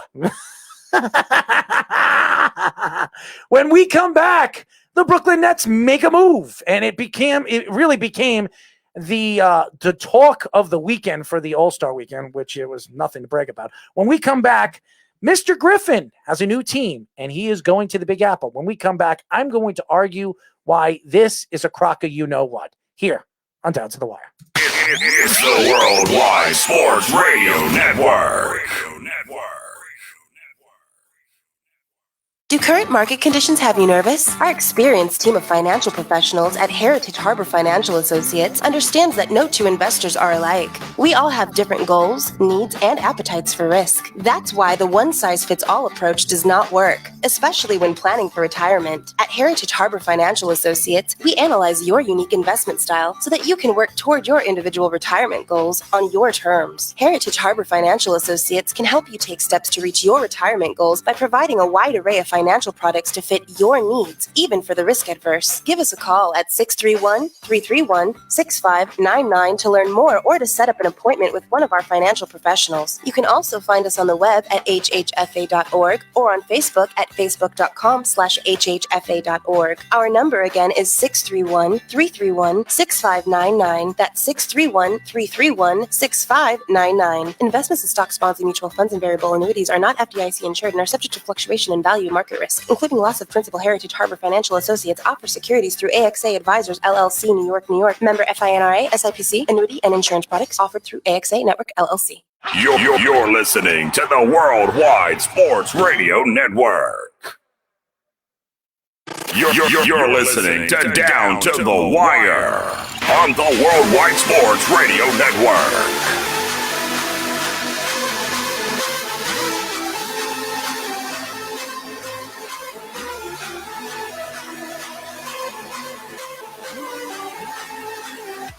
What?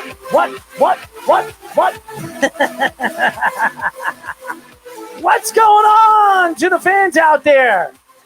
This is Down to the Wire. We are live every single Monday from 6 p.m. to 8 p.m. New York Eastern Time, only on the Worldwide Sports Radio Network. You can call us right now. Well, it's very simple. 631-500-0548. Download our app by going to iOS, which is Apple, WWSRN, or Android Worldwide Sports Radio Network. Go to our website, our great website, guys. If you haven't checked it out, I am working on some new features where you can win prizes on our website. So stay tuned for that. That will be up very, very soon. Very excited on some of the new specifics that we're going to be adding to the website. The whole All-Star weekend really just completely I was not very happy all weekend because on Saturday I heard that the Detroit Pistons were releasing and paying out, buying out Blake Griffin's contract. And I knew there was only two teams Blake Griffin was going to. One of the teams were the Brooklyn Nets. The other team, I was hearing the LA Clippers. Okay, that was the other team. That's where I thought he was headed. Okay. Reuniting. Those were the two teams. I was not surprised that he chose the Brooklyn Nets. And the reason why is, to me, the way the NBA has become, and it's become a prima donna league, that you need more and more stars or more and more superstars to win a championship. And with all the deficiencies that they have as far as rebounding is concerned and size, they brought Blake Griffin. Now, to me, why this doesn't fit for the Brooklyn Nets is because he's another guy that needs to touch the ball. He is an offensive guy that needs to get into the paint and do the things that he does well in the paint. He is not a very good defender. As a matter of fact, he's one of the worst defenders his size, at his position. So you're bringing in another guy that doesn't play defense, is very bad in the paint, and he's very, very bad at defending his position. So I was laughing to the bank, but also I think that the NBA needs to figure this out. I really do, because I don't think this is fair. I really don't. Now, I don't think the Brooklyn Nets, does this make the Brooklyn Nets a highly profiled defensive team and Blake Griffin to the team? The answer is no. Andre Drummond, that solidifies the middle of your court. That solidifies the paint, which you're so lacking of right now defensively. And perimeter, too. They need a lot of, too. I think a guy like Andre Roberson made more sense than Blake Griffin. Yeah, it didn't make any sense. But having a guy like Blake Griffin, it's disturbing to me because not because Blake Griffin is a star or a superstar. I don't think he's any of those anymore. To me, he's a name. And this is the problem right now with basketball. You see all these players. It's all about name-driven players. You talk about Blake Griffin. You say whatever you want about Blake Griffin. Is he a superstar anymore? He's not. But he's a name. And you talk about James Harden, Kyrie Irving, Kevin Durant. You add a guy of this magnitude. Yeah, it solidifies you. It makes you seem, when you put this, I've heard enough from all these different analysts saying that the Brooklyn Nets are by far the best team in the Eastern Conference, and they're going to the NBA championship. Does Blake Griffin make them that much better of a team defensively? The answer is no. Does Blake Griffin make this team that much better offensively? The answer is no. So why make a move for Blake Griffin? Why? Because he was available and he was free, and you're bringing another guy? You're taking the ball out of your best player's hands. He just wants to play with his boy, DeAndre Jordan. I mean, seriously, you're taking the ball out of their best player's hands. Now Kyrie Irving's going to probably think he's Chris Paul, and it's Lob City 2.0, which, by the way, never advanced to the conference finals in the West. So how does this solidify this to make this the Brooklyn Nets a better team? It doesn't. And it's all because of names. And LeBron James, you want to say whatever you want, and I'm not taking shots at LeBron James. LeBron James did this to the league. He's ruined the league. Yep. He really has. He's ruined the league. From Dwayne Wade to Chris Bosh to Ray Allen to Hassan Whiteside, all these guys. He has ruined the league. And now you bring in Blake Griffin, and you talk about some of the free agents, not free agents, the trade bait guys that they have. You know the Nets aren't making any more moves. They don't have it. They don't have players to move. They got Blake Griffin for nothing.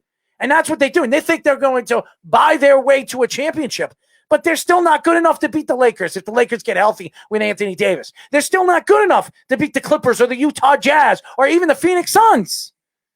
So, again, I look at this. It's disturbing to me as a basketball fan because I don't like Blake Griffin. Everybody knows I don't like Blake Griffin. You didn't like him 3 years ago. I when never he was liked still him. a good player. I think he's a terrible player. I think he's so highly overrated. I remember he was the number one pick coming from Oklahoma. To me, he's a highly overrated player at his position. He's Lob City. He's a dunker. He doesn't fit the Nets. How does he fit the Nets culture and what they're trying to do? I know. You want to compare him to Amari Stoudemire, another Amari Stoudemire that has bad knees, who can't get up there anymore? Yeah, go ahead. Bring Blake Griffin in. I mean, it doesn't make sense how they're bringing a guy that doesn't play defense. You could have brought guys in if he becomes available, and Andre Drummond if he becomes available to be released. What are you going to try to do? You're going to try to sell him to come over there to play for the Brooklyn Nets? Now they have Blake Griffin there? Are you kidding me? It doesn't make sense. It's a nice piece to have, but it's Blake Griffin? It's not. It's not a terrible I agree. piece. I agree. It's not going to put him over the top by any means. Yeah, one player, nice. You're taking the ball out of Kevin Durant's hand. You're taking the ball out of Kyrie Irving's hand, or obviously James Harden's hand, because this guy needs the ball. He needs to touch the ball. Lob City, whatever you call it. The guy doesn't play a lick of defense. None of these guys do. He's below average defensively for his size.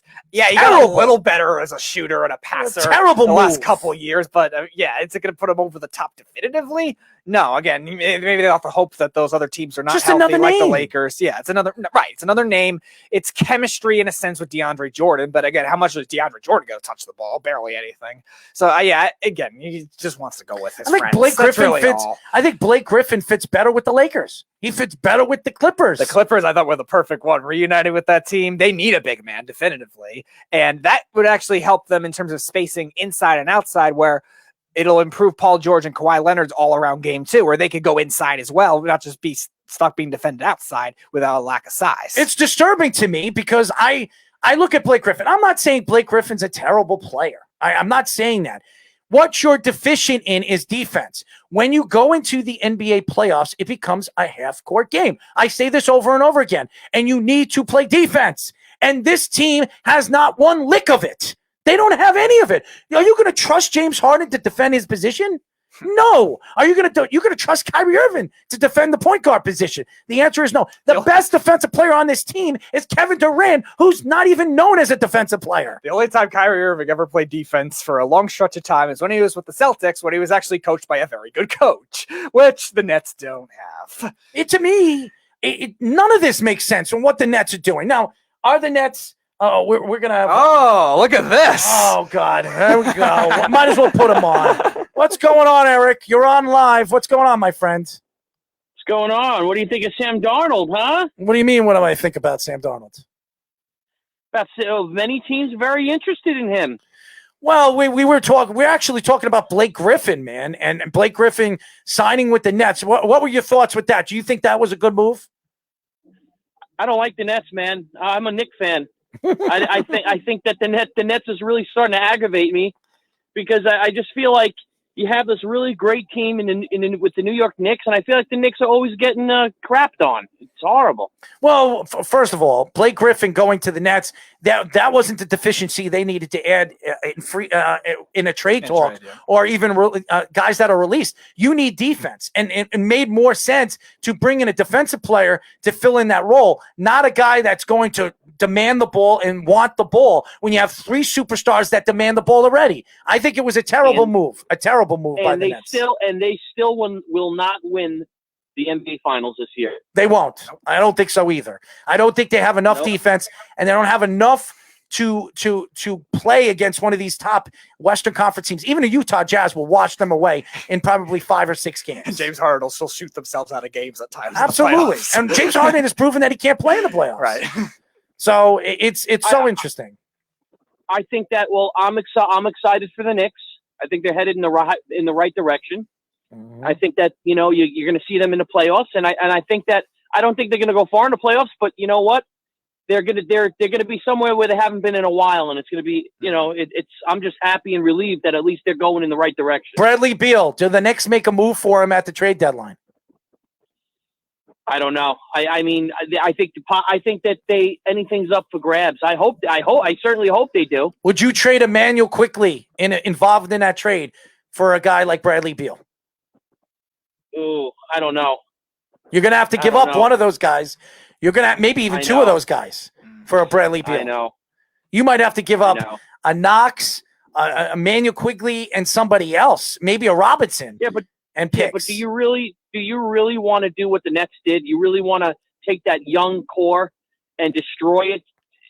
Just like the Nets did. I mean, I thought the Nets were better with just Durant, Kyrie Irving, and all those other pieces they had prior to, picking up James Harden and getting rid of all those young guys. Well, James Harden has been the heart of this team since he's been traded there. And right now, James Harden, a lot of people think is one of the MVP candidates. He's played very, very well. Yeah, he's one of the MVP candidates every year, but when he goes to the playoffs, he doesn't do it.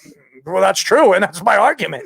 They've got a bunch of guys that don't do it. I don't care if he's the MVP every year and he can't even get his team wherever he goes to a championship, then you know what? Then I don't want him. I would agree with you. Boxing. What do you got, man? What do you got? Because you're my boxing guy. What do you got? Canelo Alvarez? Obviously, Billy Joe. I think Billy Joe Sanders is going to give him hell on earth. I think that he's too much. I think that a lot of people are going to write off Canelo. I mean, they're going to write off Billy Joe Sanders just because Canelo is made to look like a superstar with the opposition that they give him. I mean, anyone I would look incredible with the opposition that they give Canelo Alvarez. But you're fighting a southpaw, okay? You're fighting someone that moves really good on his feet, like an Ali. You have someone that's that literally darts in and out. He throws a lot of combinations, has a little bit of power. It's going to be a really tough task.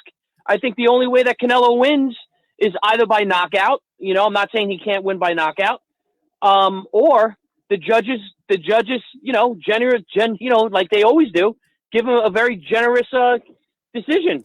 If you guys, you can ask Eric, if you guys want to be a betting man, if you want to bet on a fight, this is the fight to bet because he's going to be. You got Billy Joe, who's probably going to be a 30-1 underdog or 20-1 underdog. You can win a lot of money because I think Billy Joe, and we've been talking about this for almost a year, that we both believe that Billy Joe, his style of fighting and everything with boxing is style.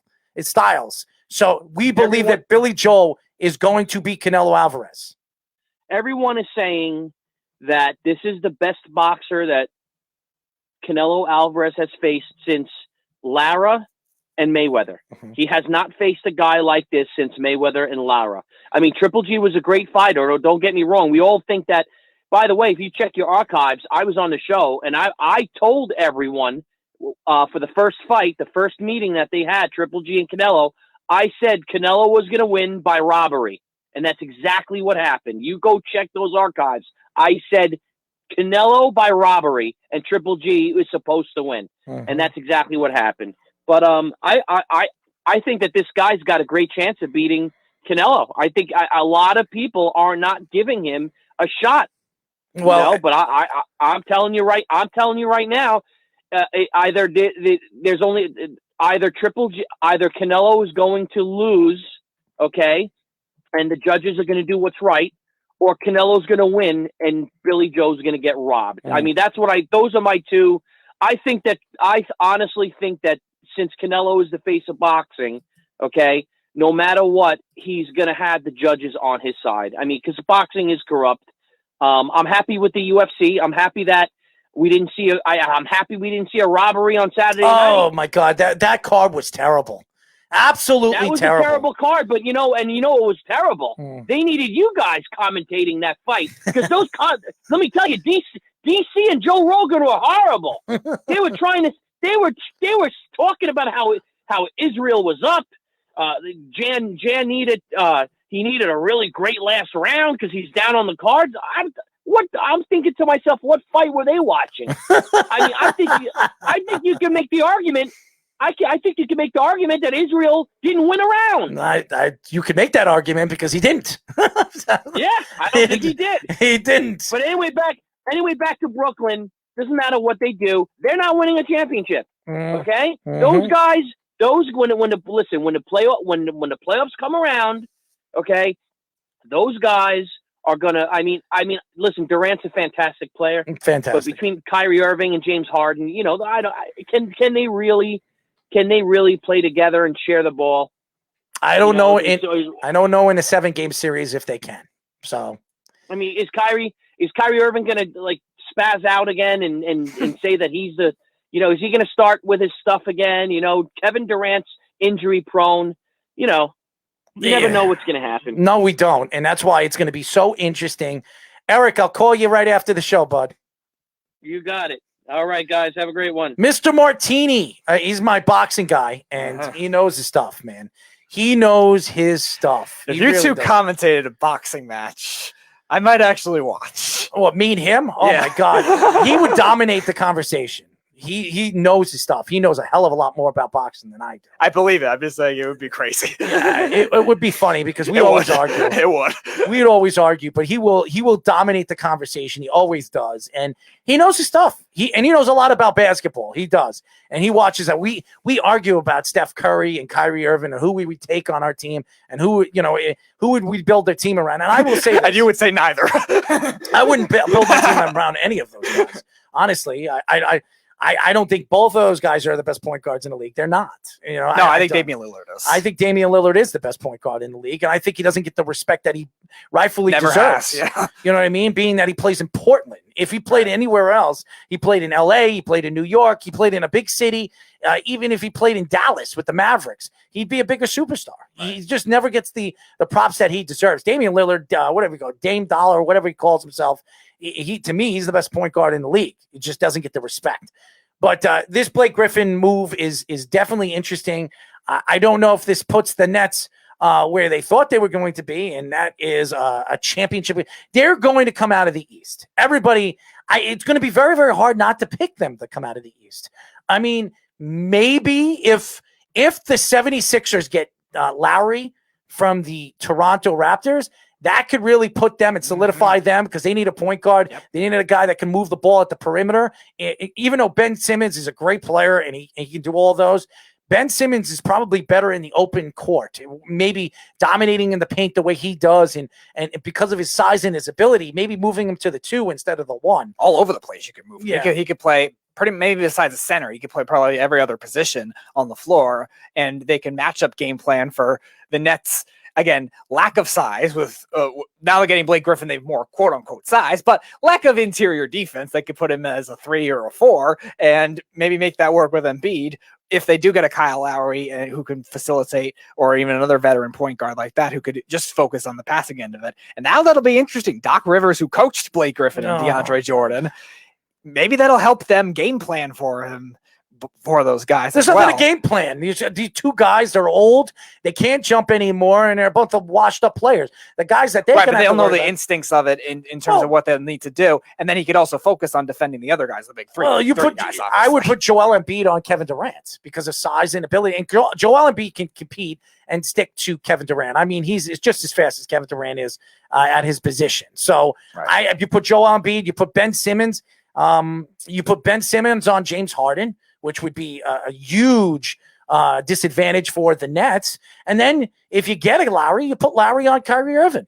So, and to me, that will make them a better team. I really, and they've got Harris. They got some good weapons. I mean, the 76ers are a good team. They're just missing that pure point guard, which they don't have. Well, the other question too with that, if that was a hypothetical matchup, we talk about Harden's playoff woes all the time. Will Simmons and Embiid overcome theirs too? Because they've had issues on their own rights. So, and by the way, Anthony O'Rourke says, "Hey, Speedy Pete, have you been watching Barzell's highlight reel goal on the loop? Wishing he was a Ranger." I saw the goal. It's the goal of the season so far. But what was it? I didn't even see it. Oh, it was impressive. Who did he do it against? Saturday. It was against Buffalo. Buffalo, I think it was. I've been very busy. It was really, really impressive. It's the goal of the year so far.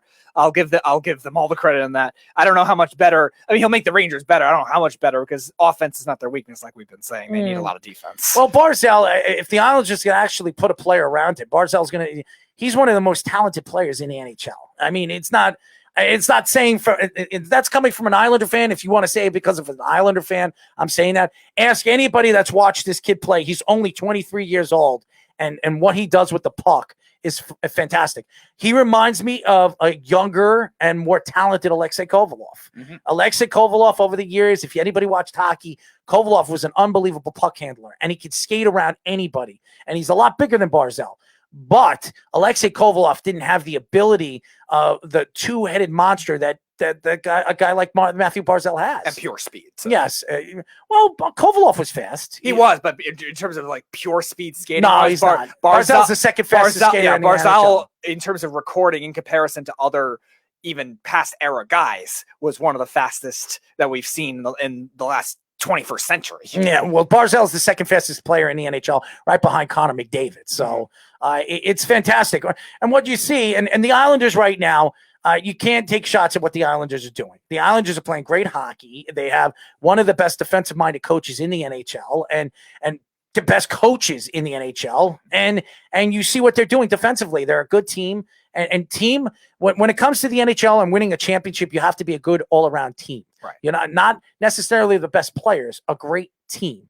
And goaltending is going to be a very big part. And Sorokin, ever since his first 2 games, Sorokin's been practically unbeatable. So Anthony says Islanders are the only team in the NHL with 5 players with 9 goals or more. Team is underrated as far as their scoring ability. Yes, that is team hockey. That is depth. That wins too. Absolutely. Yeah, and the Islanders need that next guy, that other guy to put with Barzal that can actually put the puck in the net. I think Oliver Wahlstrom, slowly but surely, I think the kid's going to be unbelievable. I think it's going to take him another 2 years to figure things out as a star in the league. Right. But once he does, Oliver Wahlstrom's going to be a 30, 40 goal scorer. That's what everybody believes that. I mean, his ability, his capability with his puck handling skill, he's got a tremendous amount of speed. So the Islanders set up very, very good for the future. I just think they need that other guy, that Mike Hoffman, that guy that's going to help out a guy like Matthew Barzal, which is going to put the Islanders on that next pedestal, on that championship pedestal, which they're not there yet. And I don't care what anybody says, they're not there yet. It's interesting with the Eastern Conference because we look at the 2 teams in the Central with Tampa and Carolina. Carolina kind of has that one obvious need. They need a goalie, and they are very good with skaters. Tampa, they have pretty much everything complete. They just got to stay healthy. And then you look at in the Metro with the Capitals, do they have enough offensive depth? Because they have a very good coach. They have good goaltending. Do they have enough offensive depth with their top line? And that's a question. The Bruins, they kind of what they are. They're always been streaky in the playoffs as a result. They just went to the Cup, but then they lost in the second round last year. I think they kind of are what they are. Could they use more offensive depth? Yes. So it's kind of like who will fill that one need is that trade deadline. And then there's playoff hockey. That's always a crapshoot as it is. But those are the 5 teams I think you could look at where if they want to win a championship in the East, that's what you're looking at. Because the West, generally, in terms of who we say are the most talented teams, we think of Vegas, we think of Colorado, obviously Tampa too. But a lot of those teams are really West. talented team in the West that everybody thinks is going to win a Stanley Cup. In the East, it's open season for the Eastern Conference. Like Tampa is probably the best team on paper, and maybe they're the best team even in comparison to 3 teams. But Colorado, St. Louis, think they're Vegas, winning. I don't think Tampa's winning back to back either. Nope. So we haven't seen that since Pittsburgh, and the reason why Pittsburgh won is because they had a hot goaltender in Martin. And not only that, the Predators got badly screwed in that game 6. Too, if you remember. Anthony says when we were at the draft in Dallas, Philk wanted the Rangers to draft Wahlstrom. He is now playing great. Yeah, he's playing great. I think the kid is. Definitely going to we've seen this over and over again. We have seen this over and over again. It takes a while for these guys to really develop, but when they figure things out, I think that I'm very surprised they sent Kiefer Bellows down, but they sent him down because of Oliver Wahlstrom. And Oliver Wahlstrom, to me, is the better all-around offensive player out of both of them. Now, Kiefer Bellows is trade bait. I could see the Islanders moving from Kiefer Bellows maybe in the offseason, going after Patrick Laine, and they're going to have to give up a significant amount of draft stock to get somebody like a Patrick Laine. But this is the thing that the Islanders need. They need that other guy to put on the other side of Barzal that's going to solidify it. They need a sniper. They don't have one. Here's an option for them that they could buy low on. They might not even have to trade Bellows. Buy low right now on Jeff Skinner. That's another thing. Because he's been scratched in so many games this year for whatever reason with Buffalo, but he's still very talented and the exact type of sniper type they need. Jeff Skinner is a guy that the Islanders could have gotten in Dallas when we were talking about it. They were interested in Jeff Skinner, and they couldn't make the move in the draft because they wanted significant. I think they wanted the 11th pick from which was Noah Dobson or something like that. So, and they weren't willing to do that. So, to me, I think the Islanders have the opportunity to make moves, especially at the trade deadline. They need to find that guy that's going to be on the other side. Pajot was a great move by the Islanders. They gave up a first and a second for him. And Pajot has played better, is really in the last couple of weeks.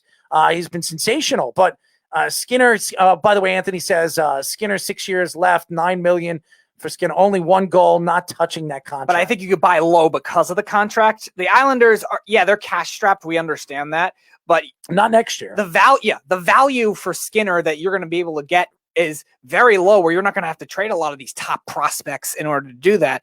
And again, the Islanders can spend money for what they quote unquote need, and they're not going to have to spend a lot with the draft picks they already have and the young talent, which we know is very good. So that's why I'm saying they could do that. The contract actually could help them not have to trade as much. Yeah, and by the way, the Islanders will have money next year. I think they have around 14, 15 million, which they were really cap strapped this past offseason with the Boychuk move and the fourth line. And Boychuk's still under contract right now because he hasn't retired yet fully, yeah. Which is ridiculous.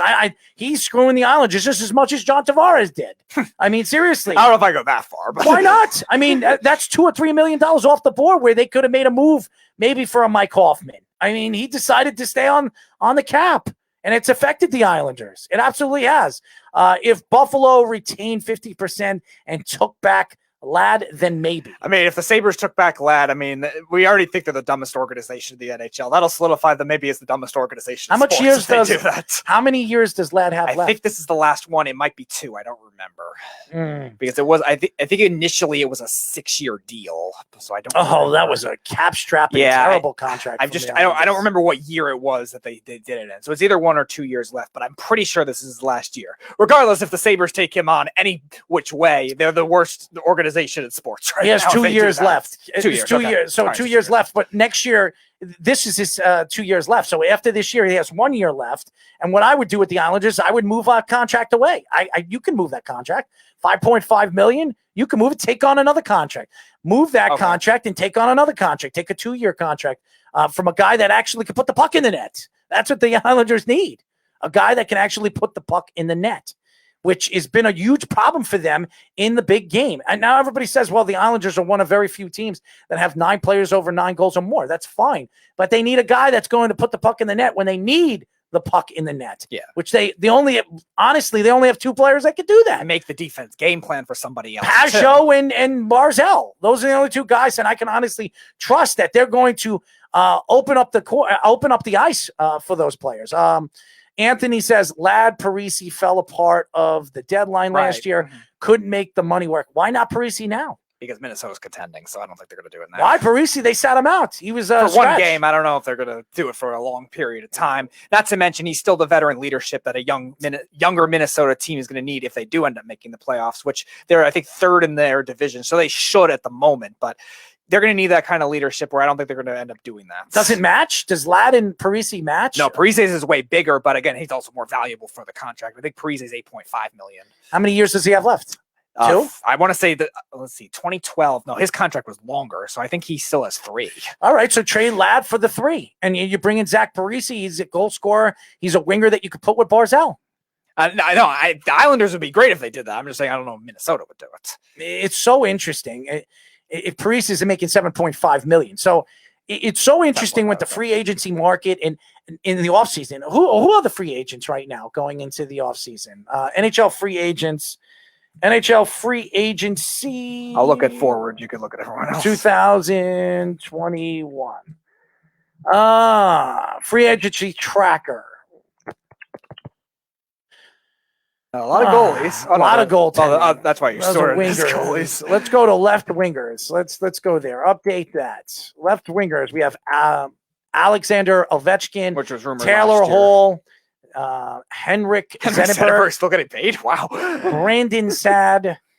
Landeskog's an interesting one. That he's injury prone. That's the only concern, but he's a nice player. Landeskog is an interesting target, though, if that's what the Islanders want to go to, because Colorado's got a lot of offensive firepower where they might want to spend that money in other areas. Maybe they go after a goalie, and maybe they'd have to let him go as a result. I would pay attention to that if I were the Islanders. Mike Hoffman is the best fit for the Islanders. He really is. He's the guy that I wanted for the last couple of years. And Anthony agrees with me too. I think Taylor Hall. I think Taylor Hall is washed up. He had one or two. He's too streaky. He's just weird. I don't want Taylor Hall, even though he's very good friends with Jordan Eberle.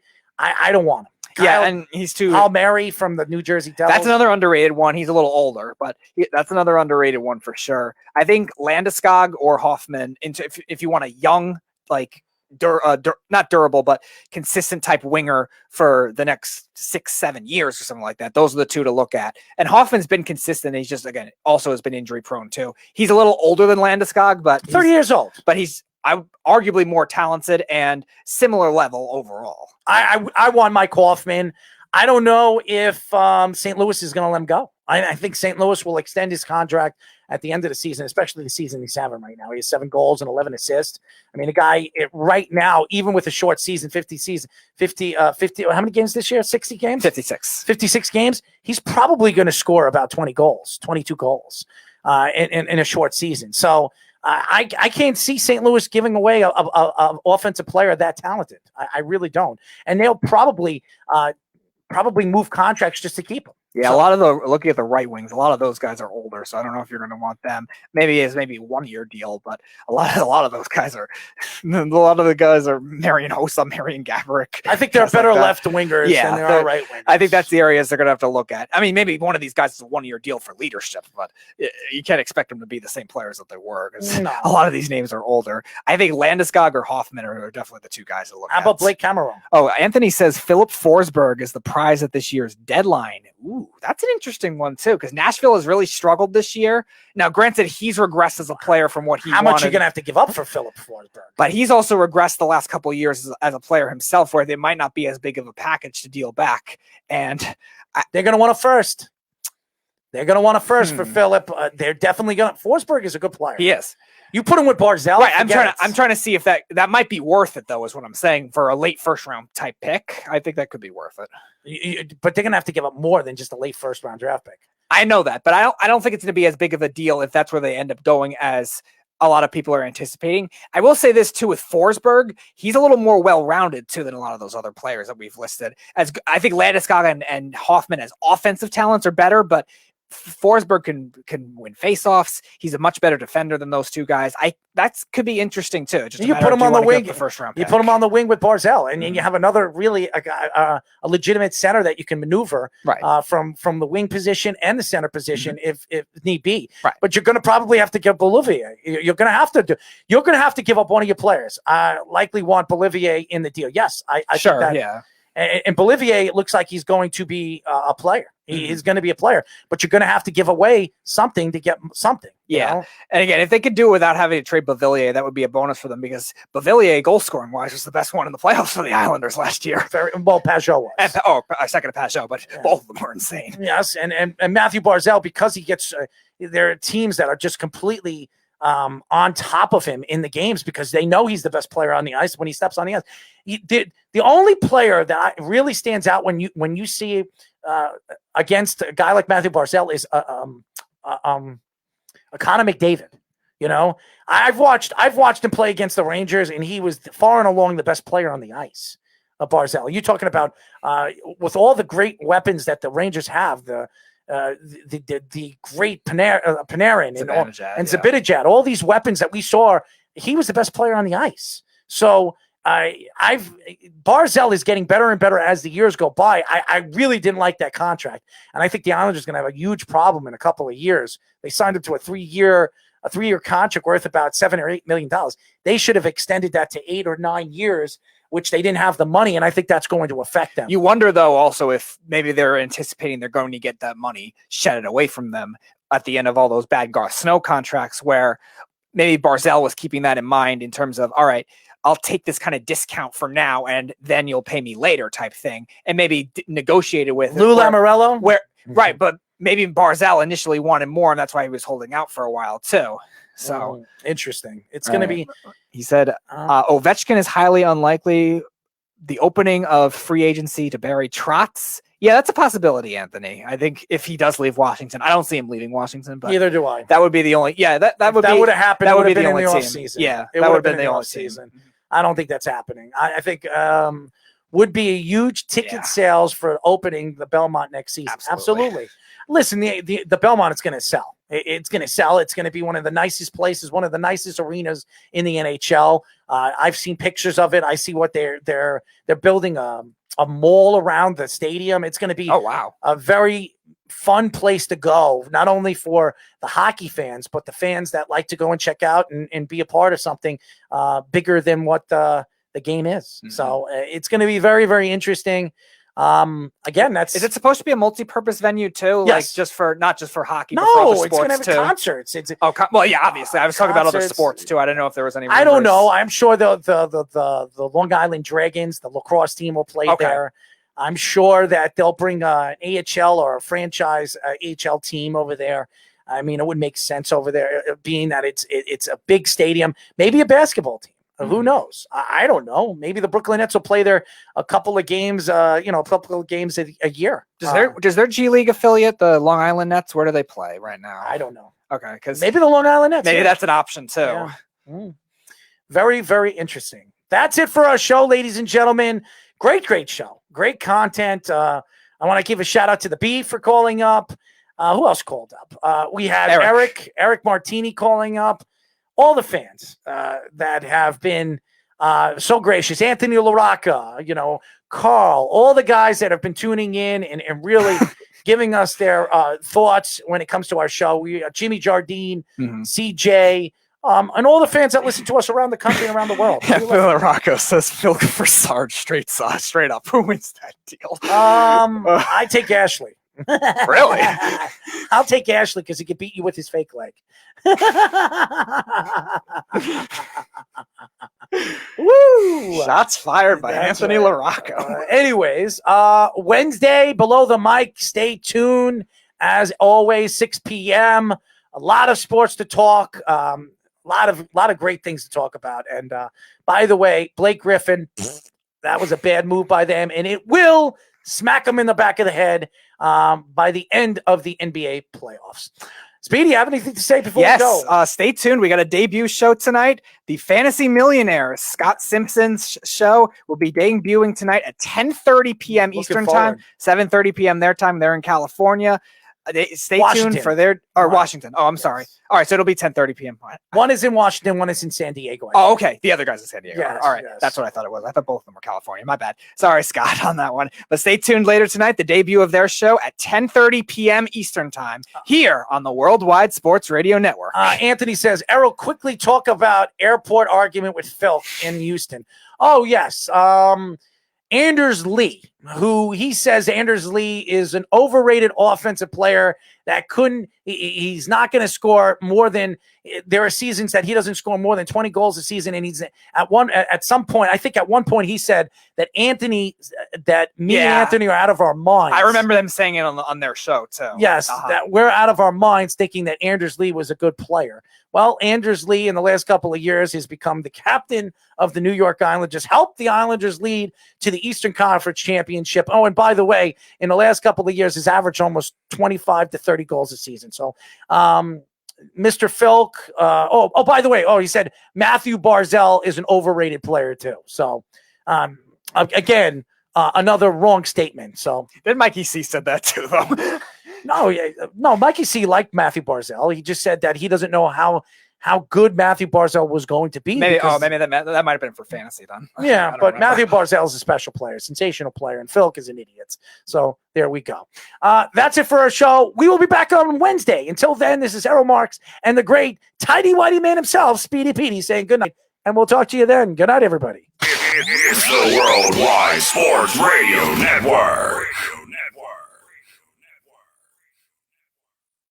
Be fearless at MMA Long Island and Setuha Karate. Located at 28 Colt Court in Ronkonkoma, MMA Long Island is the martial arts school for you if you want to learn combat-proven techniques. Build confidence, discipline, and self-esteem while learning real martial arts to fight back against bullies, predators, and peer pressure. MMA Long Island offers group and private lessons for all ages and levels in traditional Goju-Ryu karate, MMA, and self-defense. MMA Long Island is one of Long Island's most affordable martial arts schools. There are no promotion, belt, or membership fees, and family discounts are available. All classes are taught by 7th degree black belt Sensei John Benedict with over 30 years teaching experience.